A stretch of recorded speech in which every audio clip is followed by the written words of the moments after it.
Stephanie Gosselin, and I'm the Programs Director here with Ovarian Cancer Canada, and I'm very excited to be your host for our event. I would like to begin by acknowledging the Indigenous peoples of all the lands that we are on today. While we are gathering virtually, let's take a moment to appreciate the importance of the lands we each call home and to reaffirm our commitment and responsibility in improving relationships between nations, as well as our own understanding of Indigenous peoples and their cultures. Events like this are made possible thanks to the support from our community. Thank you to GSK, sponsor of this event. Together, we are a powerful community and we are determined to improve outcomes. We are very excited to be bringing together over 500 people today from coast to coast in both French and English. Before we begin, I just wanted to go over a few housekeeping items. So our event is being recorded and will be available on our website on Thursday, November the 10th. So please feel free, if you find a session that you love, go back and rewatch it, share with your family and friends who are unable to attend. And we have also saved some time at the end of each session in order to answer your questions. So if you could please type your questions in the Q&A box, you'll see a little icon at the bottom of your screen. And if you could type your questions in there, we will make sure that we get to those questions at the end of the session. Now, we do know that you may have questions about your individual experiences. Unfortunately, our speakers tonight won't be able to provide individual advice, but they will definitely be able to answer any general questions that you have. And as always, if you do have questions that are specific to your case, we would encourage you to talk to your healthcare team about those. So we're thrilled to kick off day one of the National Symposium, and it is my pleasure to introduce you to our first speakers. Coming together to welcome you all to the event are Tania Vrionis, CEO of Ovarian Cancer Canada, and Erin Barrett, Teal sister living with ovarian cancer and chair of Ovarian Cancer Canada's Board of Directors. During this session, Tania and Erin will discuss the importance of our community, our forward momentum, and how together we will improve outcomes. Tania and Erin, over to you. Thanks so much, Stephanie, for the introduction. Good evening, everyone, or afternoon, wherever you're joining us from. My name is Tania Vrionis, and I am the CEO of Ovarian Cancer Canada. It's such an honor to be kicking off our National Symposium, and thank you all so much for tuning in. We've got a packed agenda. I can't wait for the next 2 evenings. Tonight, I'm just thrilled to be joined by Erin Barrett, the chair of our board of directors, who's joining us live from BC. Hi, everyone. Thanks, Tania, and thank you to everyone who's joined us today and tonight. Every time I have the privilege of joining these events and speaking with all of you, I always leave re-energized, and I want to do more for this community. And I know that tonight will prove no exception. I know exactly what you mean, Erin. Over the last few months, a lot has been going on in this community. Time just seems to have flown by. You know, September, it's come and gone, but we raised that teal flag for Ovarian Cancer Awareness Month. The 2022 Ovarian Cancer Canada Walk of Hope, we made its return to the parks and the trails. We hosted national ceremonies online for those who weren't joining us in person, and we raised an incredible amount of funds, $1.4 million raised to further progress against this disease. My heartfelt thanks to so many of you who laced up and rallied support from your community. Thank you, thank you, thank you. But that's not all. Our committed partners hosted tournaments at their workplaces, hosted awareness seminars, and very exciting, we announced events returning like the LADYBALL in Halifax and Charlottetown next spring. And we took to Parliament Hill, which was really, really inspiring. Myself, along with staff members, board members, patient advocates, some of whom are joining us tonight, and our researchers led a series of successful meetings with MPs in Ottawa and virtually. We urged all political parties to continue investing in scientific progress against ovarian cancer. We're doing our part and we're asking government to do theirs. Our message was clear. Canada needs to continue to invest in ovarian cancer research to improve patient outcomes. Ovarian Cancer Canada, we will not waver in our commitment to research to enhance prevention, treatment, and to save lives. Absolutely. And as chair of the board of Ovarian Cancer Canada, and as a person who has been personally affected by this disease, I truly see the impact of our work and all of our efforts. When I was first diagnosed, I felt scared and alone, like I'm sure many of you did. I felt lost in a sea of different cancers with so few other ovarian cancer patients around me. But that was then. And now I'm overwhelmed and inspired by the support coming from this wonderful community. When I was diagnosed with a rare form of ovarian cancer, but I am committed to raising the teal flag for all types of this disease, not just the most common, all of them. Because in my experience, and in the experiences of countless teal sisters that I've met over the years, I'm motivated to be here now, contributing to this incredibly important cause and taking an active role in improving the journey for others. And Erin, I know I say this to you in private all the time, but we are so thankful that we've got you in our corner. Voices like Erin's and the involvement from our patients and community champions is at the forefront of our work. We are spearheading groundbreaking research, and we're committed to a research plan that aims to advance new treatments to improve the survival of women with ovarian cancer. And I believe with every fiber of my being that we are on the cusp of bringing new treatment strategies to our communities. In just 3 years of research, we have made many significant accomplishments, and you'll have the opportunity to learn more about these in a later session with Dr. Barbara Vanderheiden. But let me just give you a small snapshot. We have funded 23 projects on ovarian cancer research models that set the stage for future discoveries for the diagnosis, prevention, and treatments for all types of ovarian cancer. We have 6 potentially transformative clinical studies underway and 13 innovative preclinical studies in the pipeline. We've created an ovarian cancer research consortium, which consists of 250 plus members across this country. We have established an amazing national team of 20 plus partners in research, which I know you're a key member of, Erin. Indeed. And we've provided partial or full funding for 75 plus research personnel. When you say it out loud all together like that, it really speaks to the strength in numbers and what comes when we work together as a community. And it proves that we can make change a reality. And our voices are loud and people are really listening. And it's this momentum that we're building that's impossible to ignore. And every person who is a part of our community, which means all of you who have joined us to watch today and beyond, you've all contributed to this growing momentum. Thank you so much. Unfortunately, we all know that progress in research comes at a steep price, and every dollar we receive helps to advance our cause of better treatments, better supports, and earlier diagnosis for women. In these challenging times, we know how hard fundraising can be and how challenging it can feel to ask people to give and give.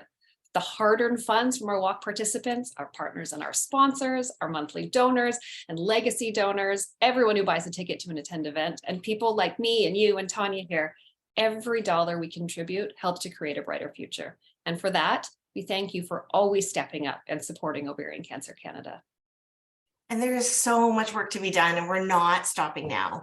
It really is the perfect storm when the passion of our donors and partners comes together with the funding from the government that we've been so fortunate to receive to really make this change and progress a reality. As Erin said, every dollar contributes to this work and is absolutely vital to furthering our mission.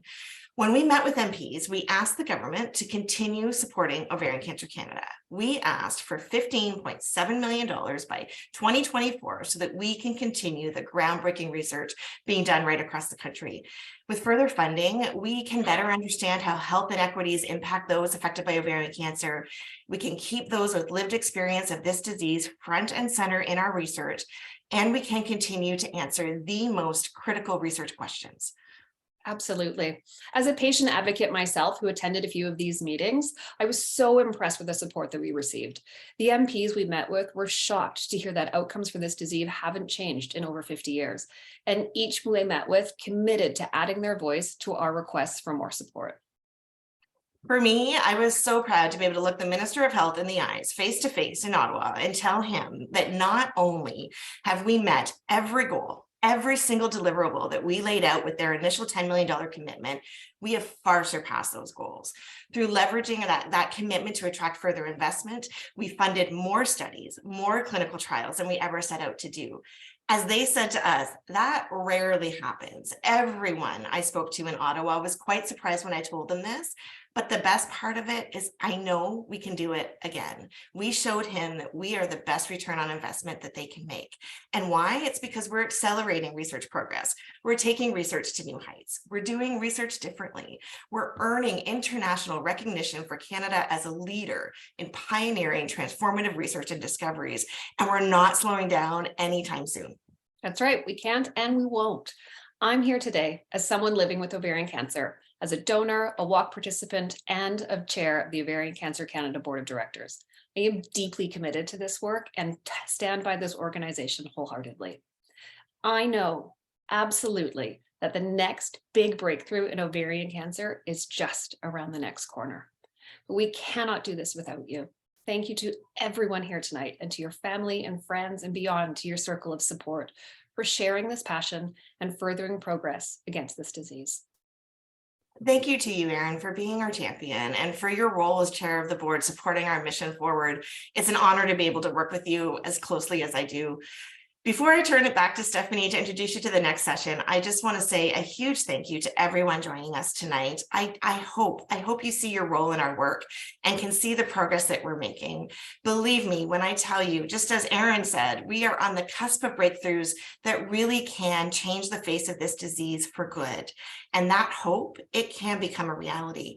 On behalf of the entire staff team at Ovarian Cancer Canada, thank you for supporting this important work and for being a champion for this cause. Enjoy the rest of the 2022 National Symposium, and it's over back to you, Stephanie. Thank you both for those inspiring words. I know you both started and said that you leave these sessions energized and inspired, and that's how I feel starting. Thank you for those words.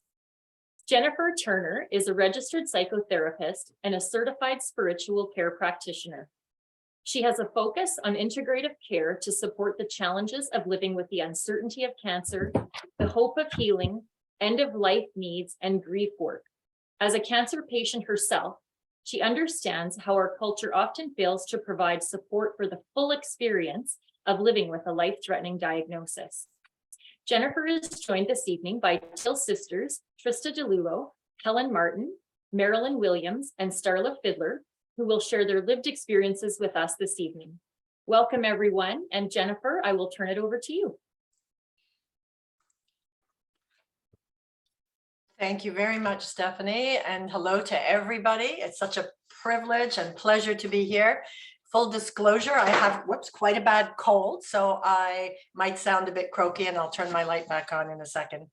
I want to just show my appreciation for everybody who's taken their time to be here. This is such a wonderful gathering of amazing women, and every time I'm engaged with your organization, I come away really humbled by everyone's experience and their generosity, because these things are only as effective as the people who show up and the way in which they show up. And what makes working in the cancer community so rewarding is people really do show up. You know, there's no time to waste. We're not going to gather together and talk about niceties. We really do get to the heart of things. So I'm very grateful and very honored to be here. Thank you for that introduction, Stephanie. I've worked with cancer patients for close to 30 years. Both of my parents were cancer patients, so I was pulled into that community very young. And then as a cancer patient myself, I was doubly pulled into it. And I have to say, it was very, very humbling to be diagnosed and to be in that world, because you can know something intellectually, you can know it cognitively, but until you wake up at 3 o'clock in the morning and you can't swallow because you're so scared, you really don't understand the level of fear. So I was very humbled, and that experience has helped me. You know, you have to use it for something. Nobody wants cancer. So to be able to use it each day is wonderful. I have 6 kids. I work as a psychotherapist in a cancer center. I work in spiritual care as well.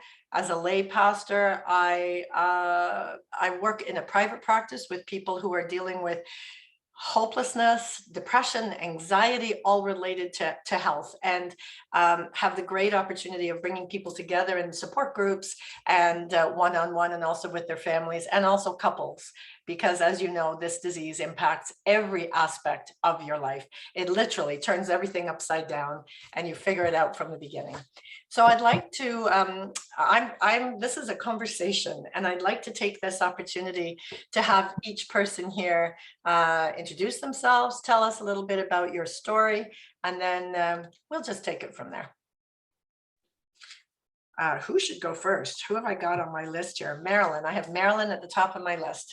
Okay. Hi, I'm Marilyn Williams from Saskatchewan, halfway between Regina and Saskatoon on a farm. We're retired farmers, and I'm retired from working in the health region. I was diagnosed in 2008 with high-grade serous ovarian cancer.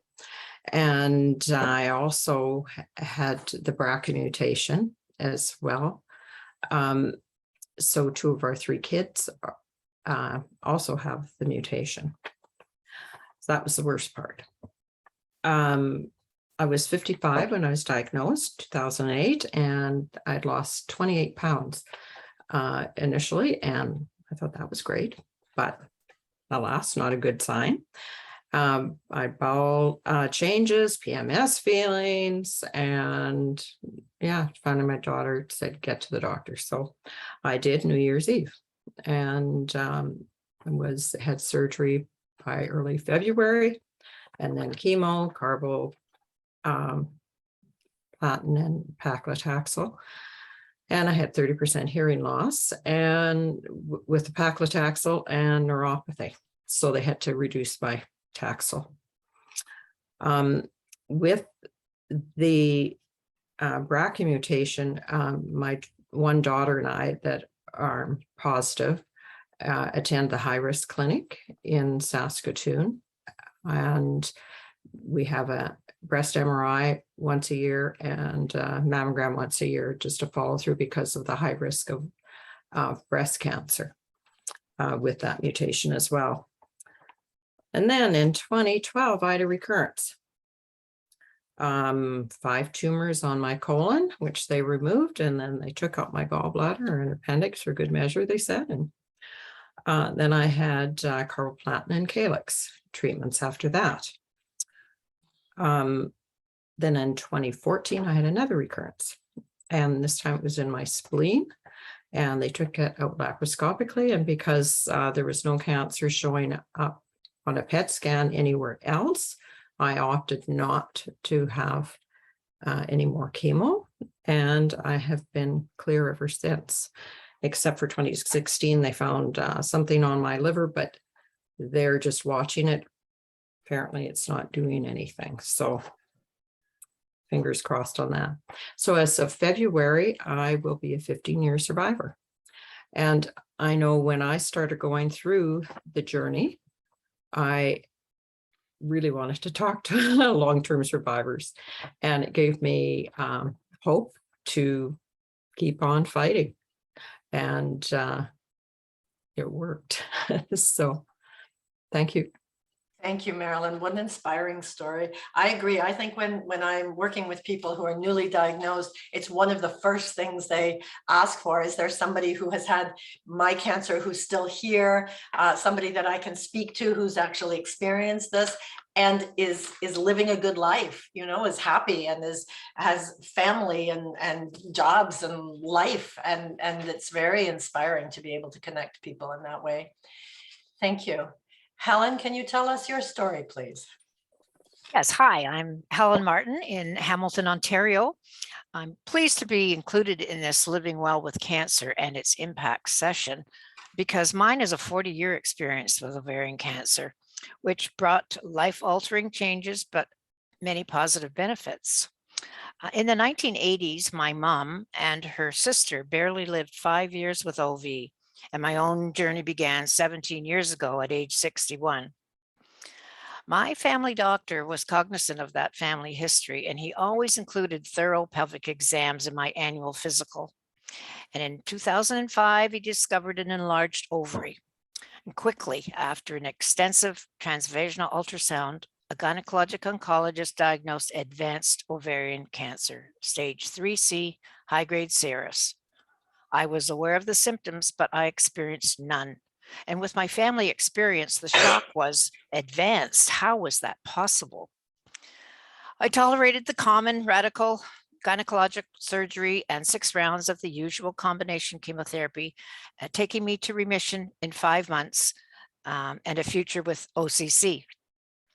Throughout treatment, I felt well enough to continue dance classes and performances, providing my second best medicine. I was grateful for every moment I felt well, and I had nearly a nearly 5-year busy period with no evidence of disease. Having a wonderful medical team, husband and family, being in an active support group and church, dancing and delivering awareness information to well women kept worry at bay and hope became real. Even with my first recurrence in 2010, gratitude for those 5 years sustained me. 2 more recurrences were part of the following 5 years, but I got through them and have had no evidence of disease for 8 years. Survival for me has brought other rewards. Being part of a successful clinical trial, discovery of a new mutated gene prevalent in my family, meeting hundreds of courageous Teal sisters, sharing facts and my story with women who became aware of the disease and student doctors as well, and raising thousands of dollars participating in walks of hope. It's actually been a rewarding new life for me, and I'm happy to share any hope I can with other women. Thank you, Helen. What a remarkable story. My goodness. You've both you and Marilyn, your stories provide such optimism and hope for people who are newly diagnosed and who are struggling with recurrence, because we're going to talk about in our session the fear of recurrence and how it's sort of the sword of Damocles hanging over our heads, and to be able to hear from people who have had recurrences and are still well and still enjoying their lives is really wonderful. Thank you so much. Starla, can you tell us your story, please? Sure. So my name is Starla and I'm from Saskatoon. And I was actually diagnosed in my early 20s with a rare form of ovarian cancer. It's called granulosa cell tumor. And at the time of my diagnosis, there was not a lot known about how the doctors would treat it. I was kind of a new case to them. I ended up doing chemotherapy, and I've had a few surgeries at that time, and I went 5 years without a reoccurrence.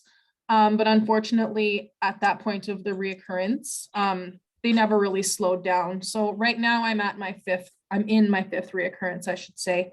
I've done multiple chemotherapies, multiple surgeries. Unfortunately, I guess that's just kind of where I'm at. I have a 5-year-old son, and he's really, he's, I guess, the reason that kind of keeps me going.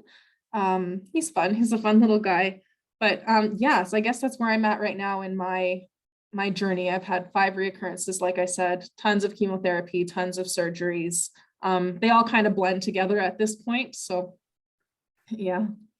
Starla, these are such amazing stories of resilience and hope as well. And I don't want to gloss over, as well as suffering, as well as fear, and of the losses that come with the diagnosis. You know, the loss of innocence in your health, the loss of so many other things that we'll talk about soon, but that resilience, that's one of the things that has really struck me working in this community, is how resilient people are, even when they don't think they have it in them, even when they don't know where they're going to find it. Fortunately, in a community like this, there's always somebody to reach out a hand when you're not sure where you're going to find it. So yeah, for sure. Thank you. And you talk about having a child. I don't know I haven't worked with anybody in 30 years it's not a tremendous reason to keep going and to be here as long as possible to have a child. It's also the one thing that will drop people to their knees with grief without hesitation, our children, our grandchildren. So I wish you many years with that child. Trista, can you tell us a little bit about yourself? Hi everyone, my name is Trista. I live in Kitchener, Ontario, and I was diagnosed with ovarian cancer in 2016, and I was 31 at the time. I was diagnosed with stage 1C clear cell carcinoma. At the time, I actually had no symptoms at all. My cancer was discovered as my husband and I had just got married 9 months prior to being diagnosed. So we were kind of going through that process of starting a family. And I, for some reason, had this calling to go see the doctor and just make sure that everything was okay. So I went to my local family doctor, had just a typical physical exam where they do, a pelvic exam, that type of thing. They noticed some firmness in my lower abdomen and said, oh, it's probably nothing, but you should probably just go get it checked out, which I did. had an ultrasound. They monitored it. They noticed there was a cyst on my ovary and said that's very common for women my age. Then just monitored it for 6 weeks. They noticed it had got bigger. And said, well, you're probably going to have it removed. And that kind of led me on the start of that path. Eventually I had that cyst removed.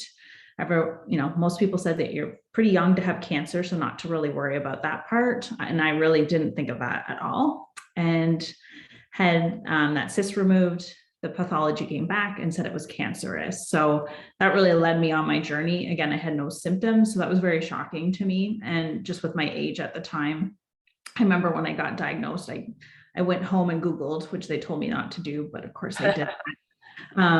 And I think I came across a stat that said, the average age for someone with ovarian cancer is late 50s, early 60s, I think. And I remember thinking, oh my gosh, like, I'm so young. Like, am I like the youngest person to get this or a woman to get this? And, just such a shock at the time. But thankfully I went through, had surgery to like a full hysterectomy, had chemotherapy. And since 2016, I've had no recurrences. And thankfully been cancer free. So I've been very involved with Ovarian Cancer Canada, and especially advocating on behalf of younger women and the different life stage that we're at, and just the certain things that go along with that. So happy to be here. Thank you, Trista.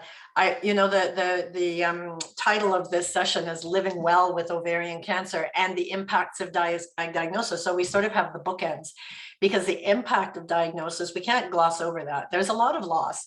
There's a lot of fear. There's a loss of fertility. There's a loss of feeling desire. There's a loss of certainty in your future. And for younger women planning families, for every one of us, the fear that comes, it doesn't feel carefree anymore. So there are a lot of losses. Balanced with that, there's also many people live very well with their cancer. They learn, it becomes a new normal. So what we want to do is find, how do we balance those two things? And what does it mean to live in that middle ground? I think that what struck me always was, with a diagnosis of cancer, you're kind of being asked to face two directions at the same time, at the point in your life where you're the most terrified and you're trying to figure out everything. So you're trying to, be a research scientist and get your oncology degree at the same time as you're trying to be zen and figure out what to eat, and also be positive. And, people are giving you really strange advice, like attitude is everything, which really makes me want to punch people personally. I had a great attitude and I got sick, so that didn't help me at all. So that middle ground of trying to face the reality and you have to be a medical advocate and a social advocate and emotional advocate at the same time. You're trying to just keep everything from just careening out of control. So that skill is a learned skill that people do acquire with time and support and guidance. So when we say living well with cancer, it's not a flippant throwaway phrase. It's precious. Every day is precious. And I hate this disease. I'm not one of those people that says, oh, it's a gift or it's horrible. I hate it. But, or maybe and is better. I didn't have any choice, much as you didn't have any choice. So what do you do with it? Do you let it make you bitter and angry and locked in fear all the time? Or do you use it as a catalyst for some growth? So I felt at the times where I was the most physically weak, in treatment, scared, clenched, heart beating, sweaty, the times where I was the most physically compromised was where I actually had growth around my emotional resilience, my capacity for love, my capacity for hope, because we redefine hope. Hope isn't just about physical survival. Hope is about dignity and joy and pleasure and all of the things that, to be perfectly honest, sometimes before a diagnosis, you kind of don't pay attention to in the same way. This is kind of going through my life. I work too much. I say yes to too many things. I didn't express anger when I should have. I never said no. All that changed because I thought I have to start to take care of myself better.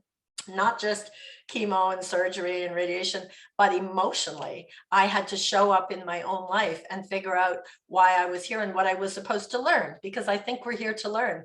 I can't think of a more demanding teacher than the cancer experience, but hey, you know, if you have it, then that's what you work with. So we do live in that middle ground a lot of the time, but I don't want, in talking about the things that we can learn and be hopeful about, to gloss over how challenging it is, especially at certain times, at diagnosis, in between, you know, right before a scan, when treatment finishes. Sometimes when treatment finishes is the most terrifying time. It feels like you've been thrown to the lions. You don't know what's going to happen. So I wonder if you guys would like to, if anybody has anything they'd like to share about that sort of living in that middle ground.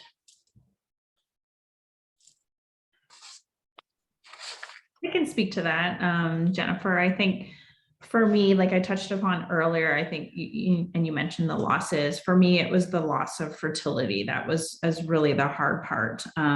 Obviously, I was really scared about the cancer, but at that time, like I was also worried at the fact that I'm gonna have to make that choice, and it was a hard one because you're faced with a terrible diagnosis. You don't know what you feel like. You're kind of have a ticking time bomb in you that you need to do something about it.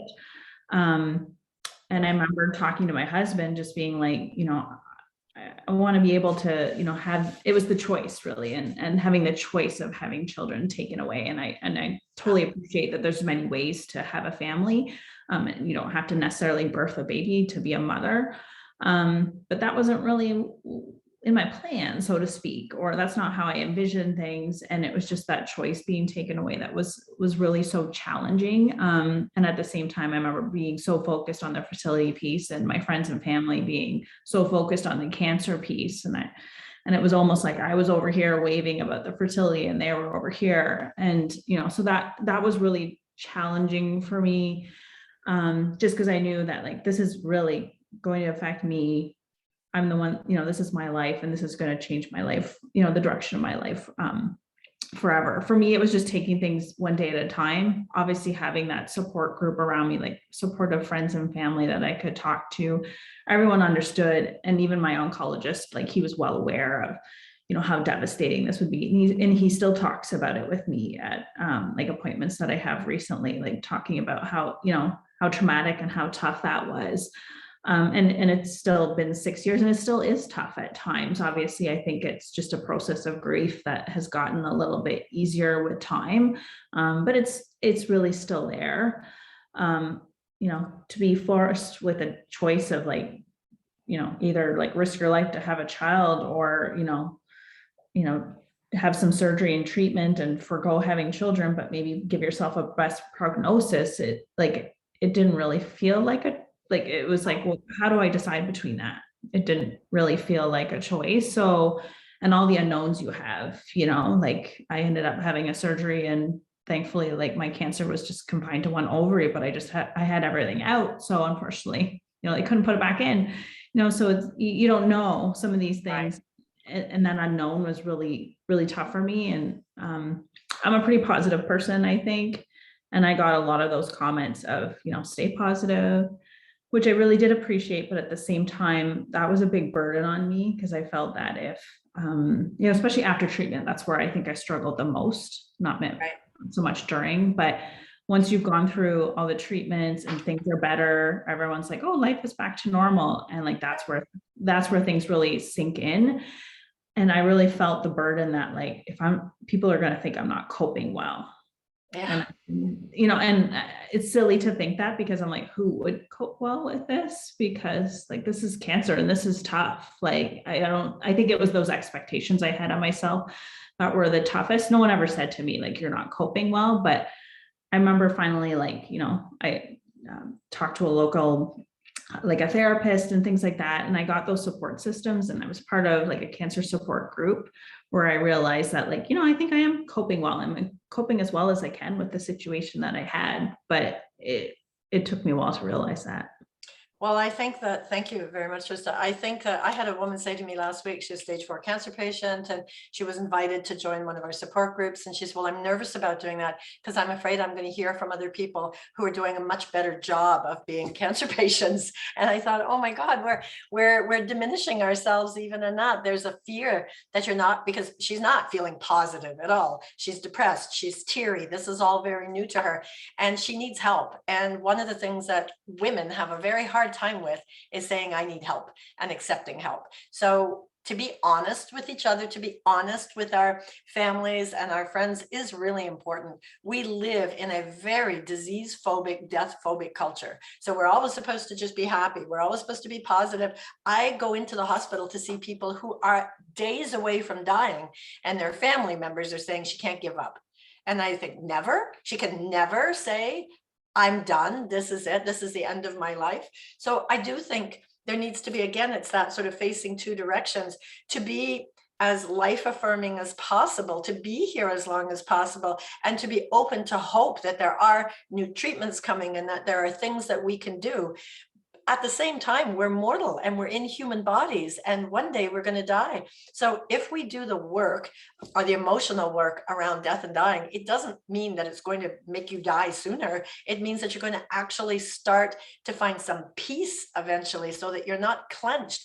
I didn't want to go through the rest of my life clenched with fear. I don't want to die. I want to be here as long as I possibly can, but someday I'm going to. So I need to do that work because I'm a human being. You also talked about, that feeling of alienation. I think when you're healthy, it's like we're all over here in the healthy lineup, and then it feels like you sort of get plucked out of that and put into, all of a sudden you're at the cancer center. Now you're in the sick people's lineup, and it's shocking and it's alienating. And I still, every time I go into the cancer center, I think, what the hell? I did everything right. I exercised, I didn't drink, I didn't smoke, I breastfed 6 children. I did everything right. So what did I learn? Well, that means nothing. I'm a human being and I have a vulnerable body, and you can't mitigate against being vulnerable and being human. So living your best life with ovarian cancer is about, I think, embracing the humanity of it and being curious about all the things that are available to you to learn. I did a lot of work around emotional healing. There's quite a bit of data about cancer patients. The cardiac patients are the type A, the explosive people. I live with an explosive person. I always said, you're never going to get cancer, but you're going to give me cancer because you're very stressful. So what happens with the type C? We push things down in our bodies. We're the peacemakers. We're the ones who want peace at any cost. And we're not usually, we don't like conflict. We don't like to push people's buttons. So where does all that go? It goes down in here. So I don't think that caused my cancer. I think it was how I can work with my emotions to actually heal as a human being. The cancer, I'm doing my best, as you guys are. But along the way, that feeling of being able to actually own my emotions and say no when I need to say no is very, very empowering. So I'm wondering your experience of that sort of being positive, that need to be positive for other people. Other people love you and they want the best for you. And it's sometimes reassuring for them to see you being positive and being strong, but it can be very exhausting for you because not every day is, up. So I'm wondering how you guys have managed to kind of hold that space between being hopeful, life affirming, but being real about what this is. Starla, how have you managed that? I think, like you said, it's exhausting when you're Yeah. expected to be positive all the time. And I'm told all the time, you're so positive, you have such a positive outlook. And I'm like, on the outward, sure, I do. Like, I'm smiling and I'm happy, but on the inside, like, I'm terrified that, maybe tomorrow might be my day, like you just never know. And so it's, I guess, maybe finding that balance, so to speak. Like I try to be as honest and as, I guess, real life as I can be, but we're all only human. But yeah, I do get that a lot though. You're so positive, but I don't know. It's hard. The other one is you're so strong. I always Yes. say, well, I didn't choose this. So strong would have been, I'll take your cancer. I'd be a hero. Mhm.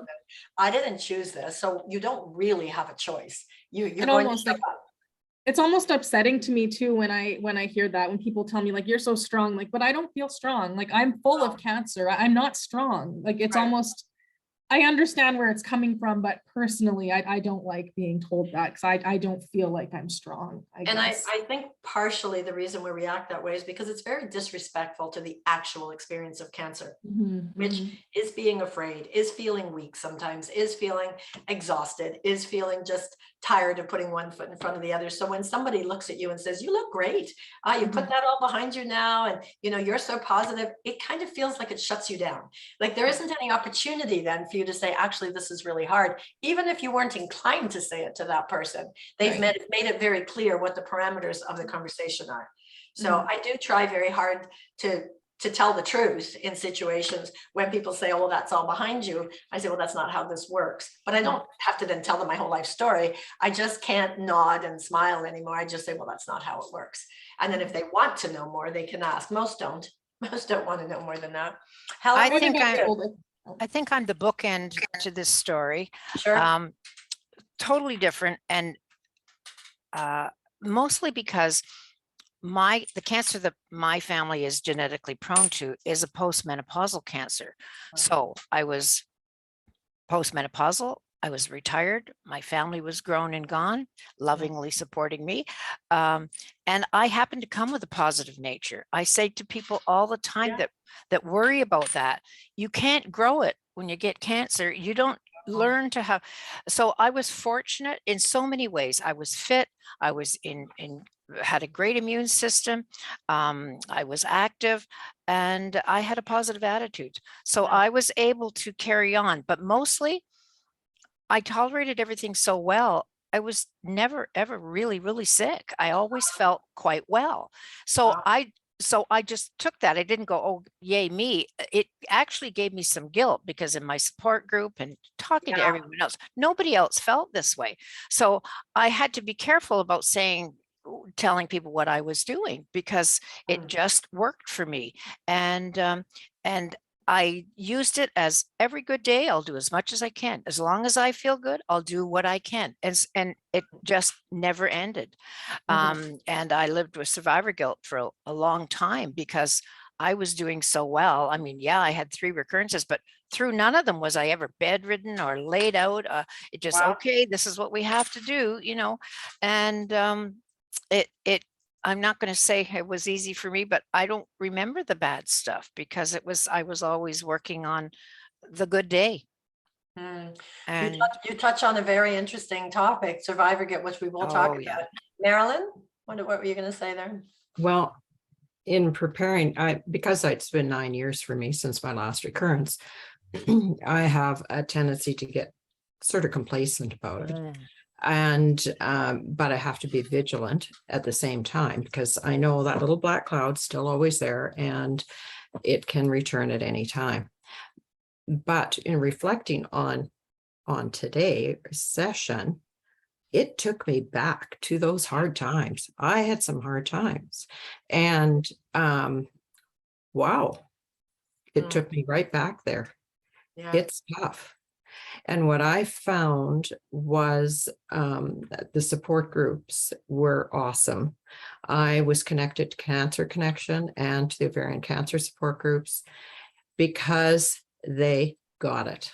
You can be real with other women who have gone through the same thing. And you don't want to burden your family and friends with all that stuff, like they don't need to know all the nitty gritty, and they wouldn't understand, and they're always just trying to make you feel better, right? And sometimes you just feel crappy.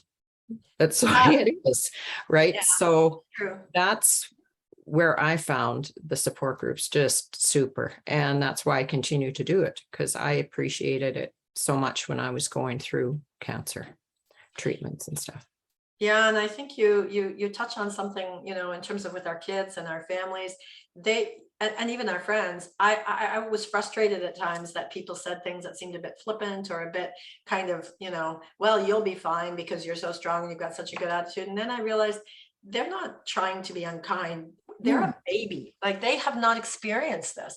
So you can't have wisdom around something you've never experienced. So they're coming at it thinking they're saying something helpful. If it was a good friend or somebody I knew well, I would say, I know this comes from love from you, but you know, it's more helpful if you ask me how this is for me rather than tell me how this is. But it had to be a very good friend, because I wasn't going to waste time trying to educate or teach other people things that it wasn't going to be helpful. So I appreciate, Marilyn, your comment that it takes you right back, because you don't realize how much you've grown and learned and how much stability you've created in your own life till you go back sometimes and think about those early days, because they're terrifying. So we talked a little bit about survivor guilt, and I'll come to that in a minute, but I wanted to touch on this fear of recurrence theme, because I don't know a cancer patient that doesn't have, or to different degrees. Some people are just locked into fear of recurrence, and so much so that it runs their entire life. And I have patients that, you know, their supplements, their diet, their lifestyle is, there really isn't much room for anything else. And I never take away anybody's coping mechanisms, because maybe that's what they need to do, and that's fine. And you have other people that just kind of put it in their rear view mirror until they're forced to deal with it. So I'm wondering, this fear of recurrence, it comes up at different times when we're diagnosed, when our treatment is finished, and then of course when you actually do get a recurrence. I'm wondering if you could speak to that. How do you live with, how do you manage that fear of recurrence? Well, I can compartmentalize. I know it's there. I know it's a reality, but if I suffered any denial through all of this, it was not thinking about that unless I had to. It's the same with going to the appointment the next day. It isn't till that morning that I really think about it or focus on it, because I'm busy doing something else. So I can compartmentalize. Yeah. But what I did do without, and this was unconscious, once I had a first recurrence, and maybe even from the beginning, I was living my life in 2 to 3 year increments, and that was okay with me. I could do a lot in 2 or 3 years, because the way I looked at it was, okay, so I get a diagnosis or a recurrence. Okay, that means 6 months, you're back on the track again, you're having medication, you're being treated. You know, there's almost a whole year. And then you're probably going to get another like half a year free. So I had my life into 2 year increments. So I think that's the way I looked at it. And I didn't let it terrify me. I knew if that's all I had, that's all I had. But again, I'm at the other end of the spectrum. I'm way older, and I can say, you know, I've had a good life. But I mean, I didn't dwell on any of those things. It was just in the moment. And so if the moment wasn't good, or if there was a recurrence, then that's the moment I was dealing with. But again, it just happens to be my nature, and it got me through, because I was always able to put it where it belonged at the moment. And I think that ability to compartmentalize, it's hard to teach that. That's either I part don't of your nature or it's not. It's I don't know if you can teach it. I didn't know I had it until Well, I sort of taught myself a little bit how to do that, because I was that 2 or 3 o'clock in the morning, waking up like with my heart racing. And that's when there wasn't anybody else to distract me. So I would like plan funerals and think about, you know, my kids. And like, I really, at 3 a.m. took me to a very dark place, night after night after night.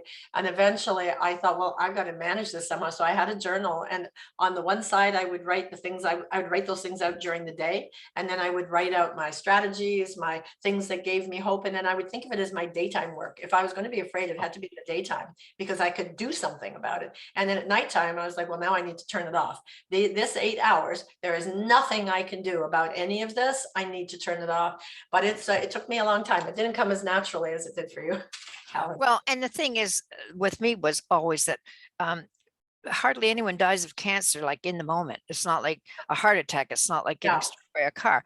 You know, you've got some time to do something. And so those were the months that I banked into my little timelines. And again, just was hopeful without dwelling on it. And I just found living well with cancer kept me going. Yeah, living well kept me going.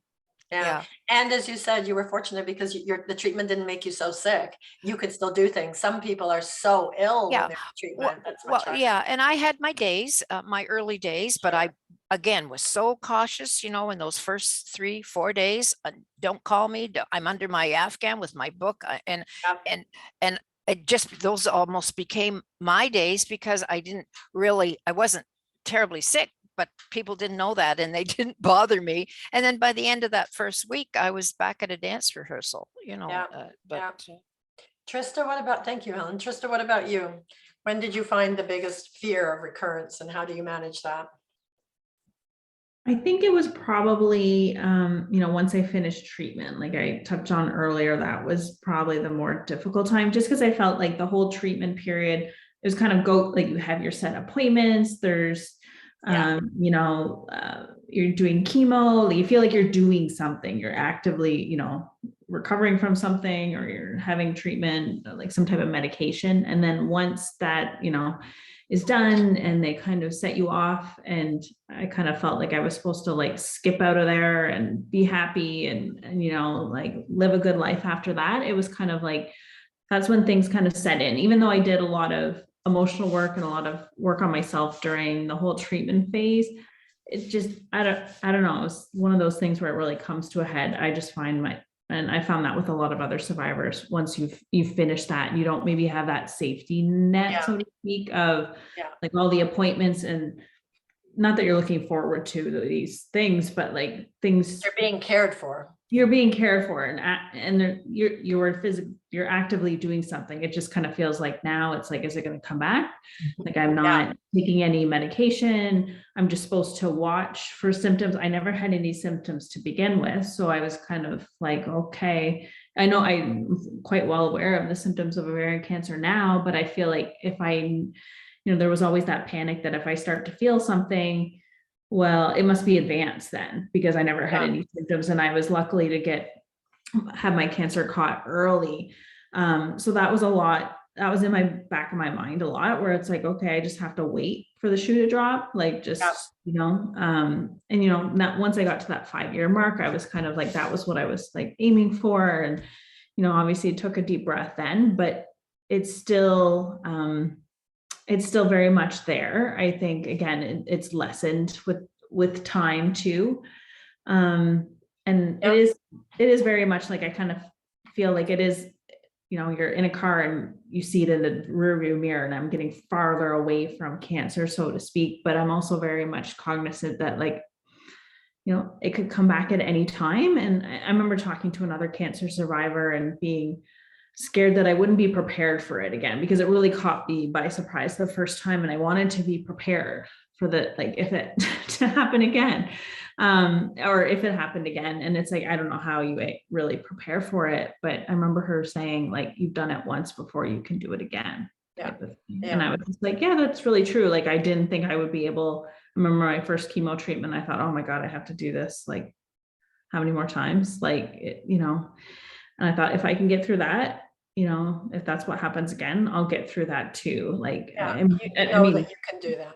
Yeah, you kind of have to surrender, because what other choice do I have? I don't have any control over this. All I can do is, live, and I've also thought like this, that makes me inspired to like just thrive with my life, where, like this, it's given me a lot of wisdom that like, I know what's important now. It's like all the trivial little things that I thought were important before, like when you get a life-threatening diagnosis, it's like, I'm not worried about this or that. It's, you're thinking of your relationships and family and things you want to do. And,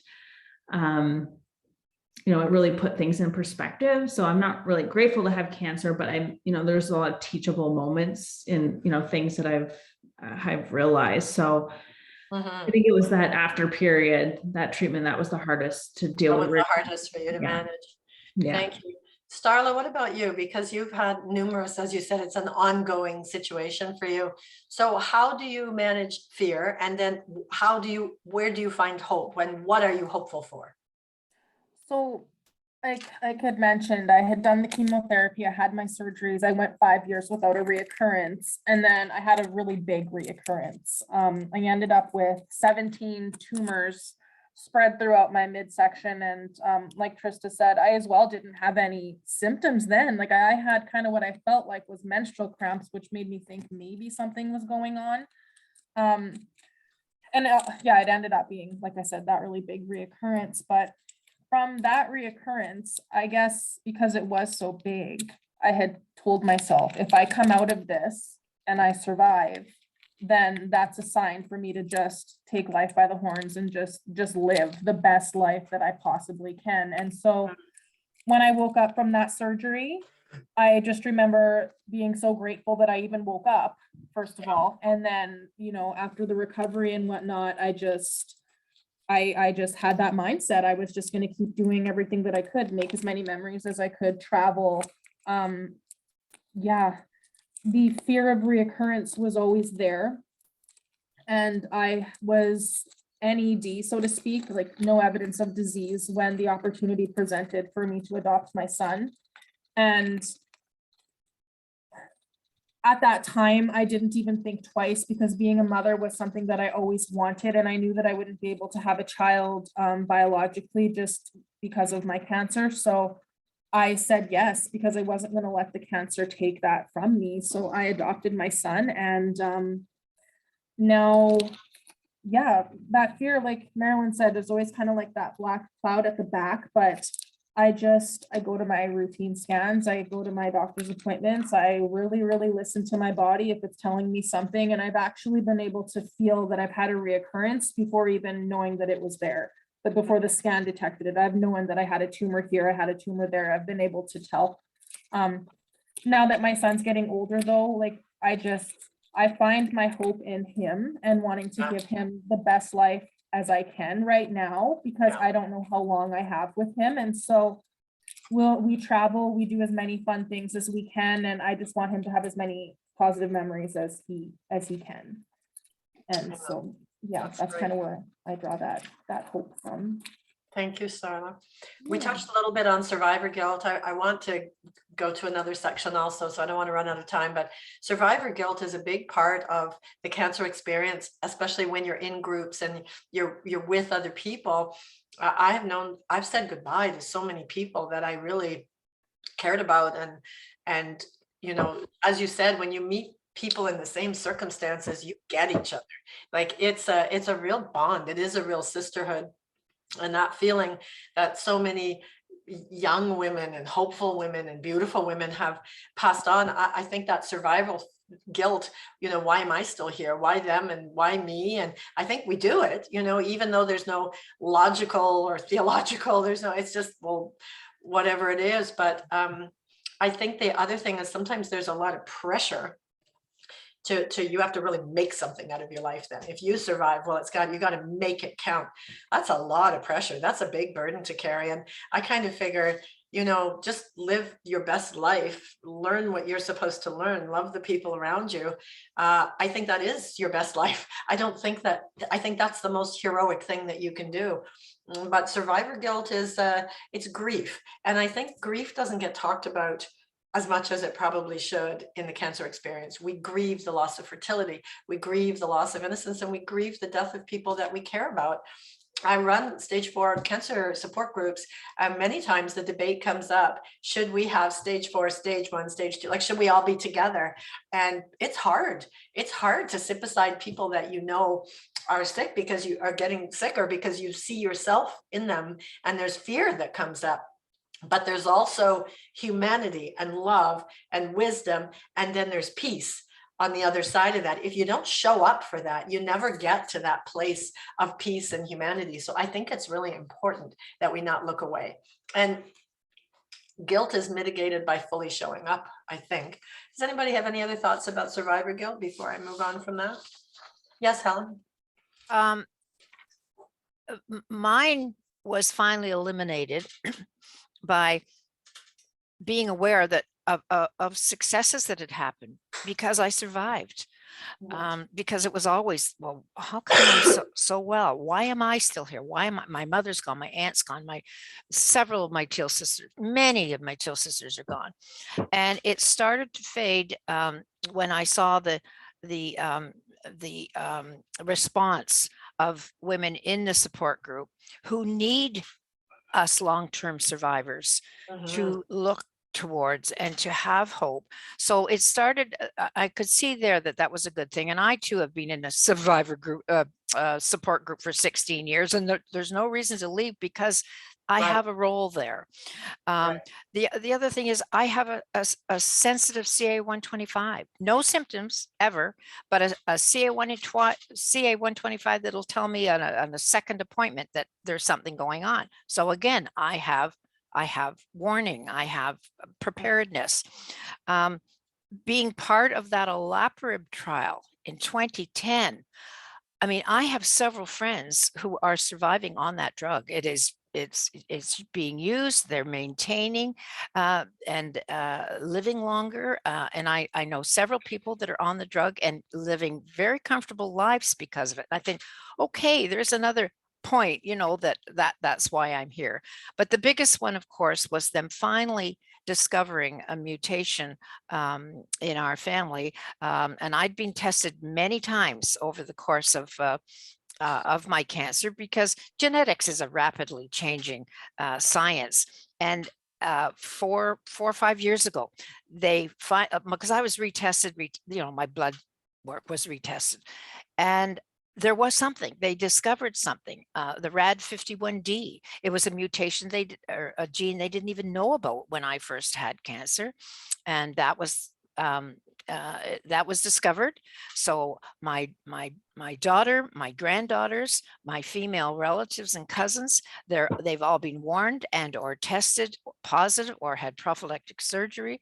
And I think, yeah, okay, I was here for a reason. And on all of my educating, I lectured and stuff for years and raising, all that money. And I think, okay, all right, I'll take that. So I don't feel guilty anymore, but I have to be careful.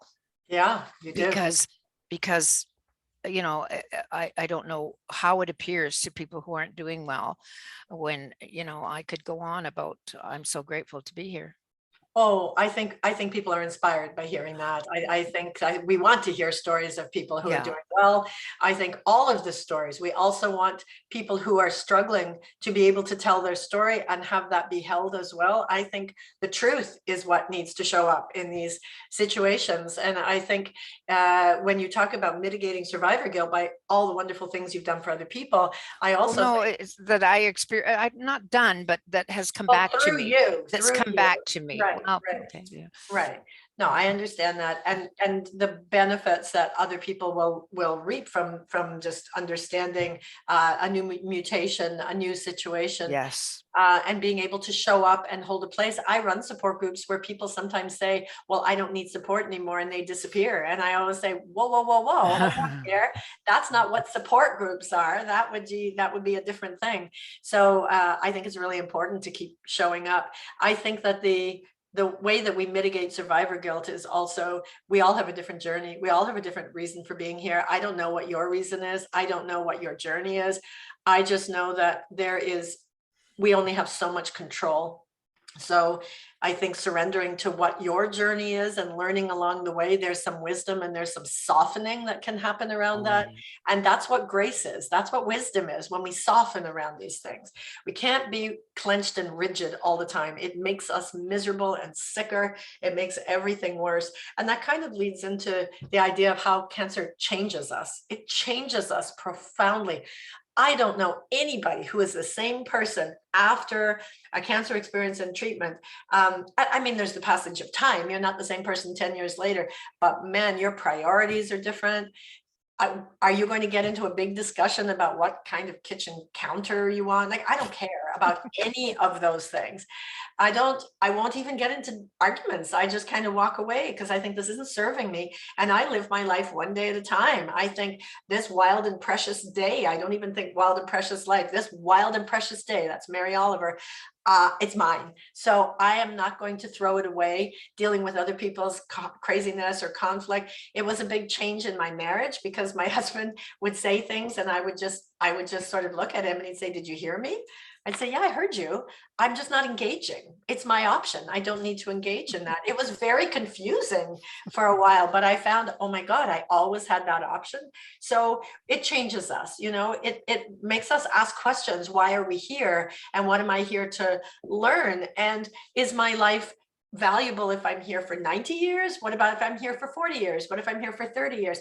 Isn't it beautiful and miraculous and valuable no matter how much time I'm here for? So I think you pay attention to things in a different way. I kind of joke about using the good china. I have this cabinet full of my grandmother's china. We never touched it. It was like a memorial. And I thought, oh my goodness, we better use the good china. We better do the things that are wonderful, that are going to make memories. You know, we have family movie night and we always get silly movies and it creates memories for the kids. At a certain point in my life, I was busy and I was often missing out on things like that. And I thought, no, I'm not missing out on anything that matters. So you change your values, you change your priorities, and you get to find out what are your yeses and what are your nos. And you don't have to defend them. You don't have to explain them. You just learn to live in that. I think that was one of the most healing lessons I learned. I could almost feel cancer cells shrinking when I approach things in that way. Does anybody have any thoughts about how this disease has changed them? Oh. Marilyn, how's it changed you? Well, when I heard that statement when I was first diagnosed, I thought, it's not going to change me. Why should it change me? Oh, sure. You know, I'm the same person. But yeah, you do change. I focused more on after the initial shock, talking to God and saying, oh, what were you thinking? and then preparing for death. I prepared for death. And when I did that, then that was done. I could leave that alone. Put that in the box. Yeah, right. And Literally. then went on living. So I've been doing the living part now for almost 15 years Yeah. and trying to pack in as much good stuff as I can. Yeah. And doing the things I wanted to do. And yeah, just that's how I coped. Yeah. And keeping positive things in the future to look forward to. Whether Yeah, it's we need to look forward Yeah. to things. That is true. That Yeah. changed for me after my last recurrence. I had an unusual treatment and it worked. But I suddenly realized I wasn't thinking in 2-year increments anymore. The increments were gone. And it wasn't conscious. It was just gone. I just don't do that anymore. Mhm. Not that I don't think ovarian cancer may be still my killer, but you know what I'm saying? I'd reached a You're point not where- watching it as vigilantly anymore. You're not Yeah. keeping a steely eye on it every day. but I didn't think, oh yeah, it's done now, No. because I didn't even know the results of it. I just stopped thinking that way. And now my life is open and, you know. To be honest, I got really bored with cancer. I got really bored with thinking about it, talking about it, researching it, you know, constantly thinking, what do I eat? What can't I eat? I walked into the kitchen one day and burst into tears because I couldn't figure out what I was supposed to eat. Was I supposed to be plant-based? Was I supposed to be keto? I was just like, I was going crazy. And I thought, I need a break. I just need a week where I'm just a person and I'm with the dogs and kids and I'm just living my life. And I did find, I sort of, you know, you get grounded again in that. What about you, Starla?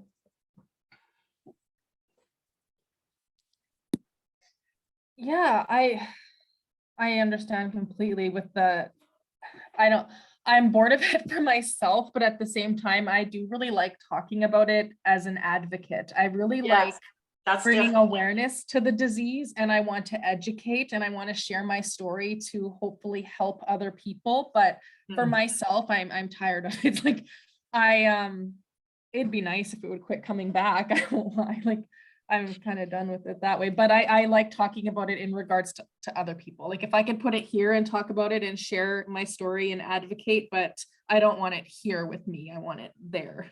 And I think we're not separate from the rest of humanity. There aren't actually two lines. We are all in this together. We're just having different experiences.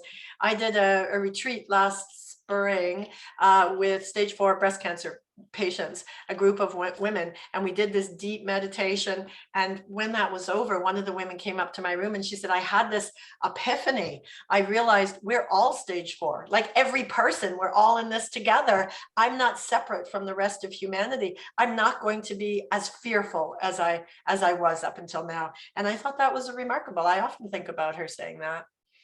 Yeah. So, I mean, how we're living our best lives is that we're living, we're laughing, we're loving, we're enjoying everything that we can. We're not pushing away the fear and the grief, but integrating it. You can't have fear and grief over here and happiness and joy here. They're integrated. They're two sides of the same coin. So in that sadness, there's also beauty. And in the beauty and joy of an everyday life, there's a little pull of sadness that we're not always going to be here. And that's the human state. That's not just living with cancer. So I think when you kind of land in that, you stop, the grief becomes less. I also sort of found some faith during my cancer, not traditional faith. I was raised an atheist, and I spent anytime I came in contact with any idea about what happened after you died, I was just a big brat. I was like, well, there's no evidence for that. That doesn't make sense. And then when I got diagnosed, all of a sudden I thought, I'm going to have to kind of roll up my sleeves and see what I think about this, because I needed to experience something bigger than myself. And I needed to stop analyzing whether it was true or not true. I needed to feel something bigger than myself. So whether it's art or music or literature or God, whatever it is that you tap into that helps you feel connected to something bigger than yourself, I think it's a really important part of healing and living. And now we live in such a secular culture. I could talk about sex with people, I can talk about their money, I can talk about what they eat, but when I talk about faith, it always makes people really nervous. So it's personal, it's whatever works for you, but there's an invitation there to kind of wonder about what you're connected to greater than you. I go out in the summertime, I have a pool, and I float on my back and I look up at the sky, and that's my church. I think, oh man, this isn't just it. There is something beyond this. So it helps me to feel peaceful in a way that doesn't cognitively or intellectually make sense. It heals my heart. So it's that sort of state of grace and faith. It's not something you can necessarily articulate even, but I used to go to church and just sit there and say, oh, this is ridiculous. Go in your pool. You'd be amazed what happens. Yes. Go for a walk in the woods. There's a little mantra. I wish I could remember the name of the woman when I first joined, first knew of OCC way back in 2006. I think she was a doctor, and she wrote a little book, and she used a bear as the main character. But what I want to tell you is she had this expression. It took me a while to get it, and I sure get it now. She said, the longer you survive, the longer you'll live. Because in this role with this bloody cancer that there's no screening test for, right, all the research that's happened and the growth that's happened has been in survival. In other words, maintaining. So the longer you survive, there's going to be another new pill or another new drug, and you will live longer. Maybe. And that's why like Kelly Turner's books, Radical Remission, these are wonderful books. These are stories who, well, like yourselves, who defy the odds. I want there to be more research around the people who defy the odds. That's where, like, why? What happened there? Tell me about that. Yeah. I think we sort of covered the things we wanted to cover today. Stephanie, did we want to open it up to some questions, or have we talked too much and now we don't have time? What do you want us to do? You know what? I'm looking at the chat box, and it is on fire there. So I think we could have you talk for another hour, but we only have a few minutes left. So we do there's a few topics and a few themes that have come out that I'd like to address. There's a couple questions. So there was in the chat box and in the Q&A, there was a few questions that were fairly clinical. So I just wanted to remind people that tomorrow at 6 o'clock, our first session is, we have a gynae oncologist, Dr. Roberts from Winnipeg, who's going to be speaking. So we're going to save those questions and I'll ask at that. That session is on recurrence. I know I noticed that there was a lot of questions on what do I look for? What are the signs? What are the symptoms? We're going to do a deep dive into that tomorrow. So that'll be at 6 o'clock. Some of the other themes that have come up in the chat box, there are other sessions. So we talked a lot about, in the chat, I saw a lot about genetics and prevention. We have a Right. session coming up after the break on that. We have a great session coming up tomorrow evening on caregiving and care getting. When people say, oh, you're so positive, or what can I do for you? What do they really mean by that? Saying that phrase doesn't mean a lot. So we're going to hear from some Teal sisters on that as well. The other thing is a lot has come up about support groups and the importance of being involved in a community. So I just wanted to take a minute to just share a couple of the supports that we do offer. So TLT has been brought up a lot. These are organic sessions that happen on a monthly basis. We actually have one coming up next week on a Tuesday. It's at 1 o'clock Eastern time. And then Wednesday evenings, we do a TLT for young women living with ovarian cancer. And that is at 6 p.m. Eastern. I think someone's going to put in the chat the link for those so you can register to join on those. We also have just an exciting new partnership with Wellspring, where we're going to be starting 2 facilitated support groups a month. Those will be professionally facilitated. One will be a drop-in session. So on a monthly basis, the first one, someone is going to put it in the chat. I think the next one is December the 13th, I think, for that one. And you can register. It is drop-in. We also have one starting this Thursday. It is a closed support group, meaning you register and it's 6 weeks. So you will have one session every week for 6 weeks. And there are a variety of different topics, a lot of which we've covered this evening, and a different topic will be covered every week. So that is a brand new partnership that the first one starts, like I said, on the Thursday. Another thing is we have started a peer-to-peer support matching program. So basically you can go on our website or on the Wellspring website, fill in some information and you'll be connected. We've trained over the course of the last month, 12 Teal sisters have become volunteer peer support volunteers. So they've had some training on that. And you will be connected with one of those, and you can connect via email or telephone. And like we've heard is so important, be able to speak with someone who's actually gone through the same things. So that was my little ramble there. We did have one other topic that came up a couple times, and I wondered if anybody had any thoughts or tips or advice. A few times we heard, I can't sleep. I've had lots of chemo. I struggle with anxiety and it is affecting my sleep. Any tips or advice from any of you on that? Can I just quickly say something about anxiety? I had a session today with a woman. Anxiety often accompanies cancer treatment and the whole experience of cancer and, well, being human, but especially when we've been through treatment and we're very stoic and we put one foot in front of the other and we do everything we have to do and you just get on with it. Sometimes we have a lot of unprocessed trauma and grief. And I think that post-treatment, a lot of anxiety and a lot of sleep disturbance is that grief and trauma sort of trying to get into our conscious mind so we can process it. So one of the bigger things that helps with anxiety is to actually talk about your experience with other women who understand it, or with a therapist, or in a group. It doesn't have to be a therapist, just talking about your experience.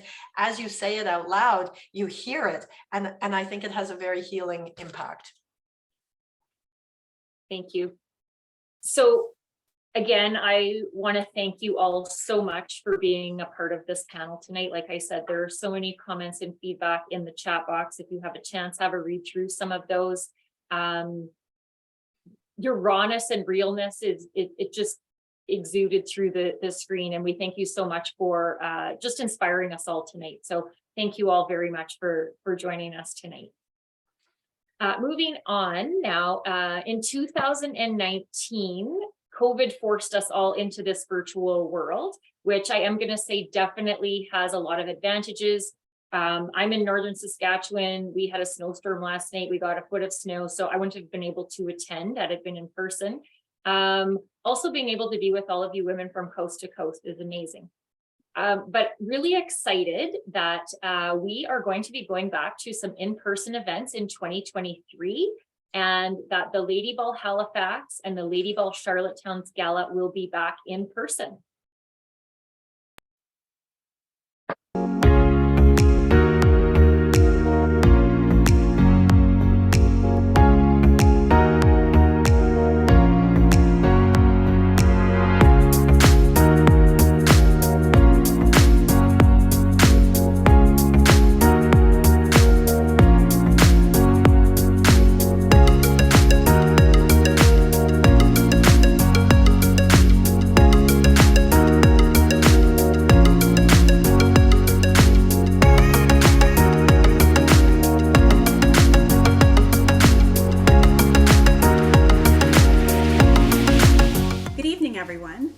Charlene Wallace, Community Engagement Lead for Atlantic Canada here at Ovarian Cancer Canada.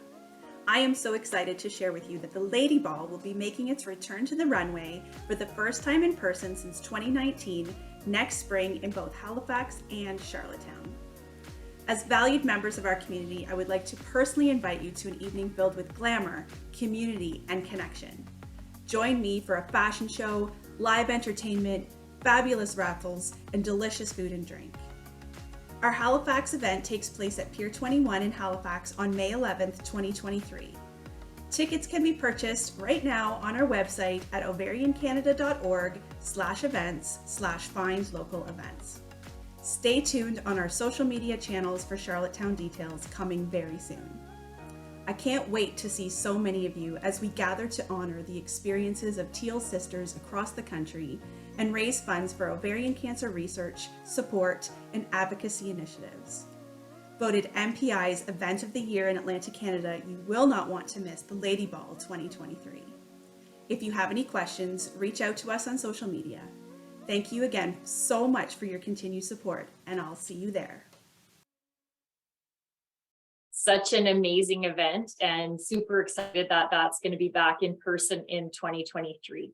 So we are now going to take a 15-minute break. So get up, have a walk, stretch, go get yourself a warm beverage.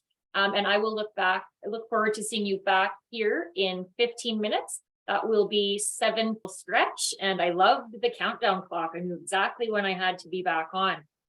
I now am pleased to introduce you to our next section. We're going to lighten it up a little bit. I'd love to introduce you to Marla Brennan. Marla is a multidisciplinary performing artist who works as a juggler, actress, and arts educator. In 2020, she was diagnosed with stage 3 ovarian cancer and underwent a total hysterectomy and chemotherapy. In her fight against cancer, she discovered that creative role-playing, writing songs and poetry, and using her imagination to enjoy herself were great antidotes to the grief and loss of fertility. She actually had fun while she had cancer. Subsequently, she started the project Imagination Beats Cancer, which aims to help cancer patients and survivors explore how their imagination can help them restore their well-being and their joy for life. Welcome, Marla. Hello, thank you, Stephanie. I am so happy to be here tonight. I am just happy that I am well enough to be doing some stand-up, because as a cancer survivor, I have definitely done a whole lot of lay down, okay? Comedians work very hard to perfect their stand-up routine, but cancer patients, we work incredibly hard to perfect the lay down routine. And this is not a simple act. It's actually highly complex. I'm going to break it down for you, okay?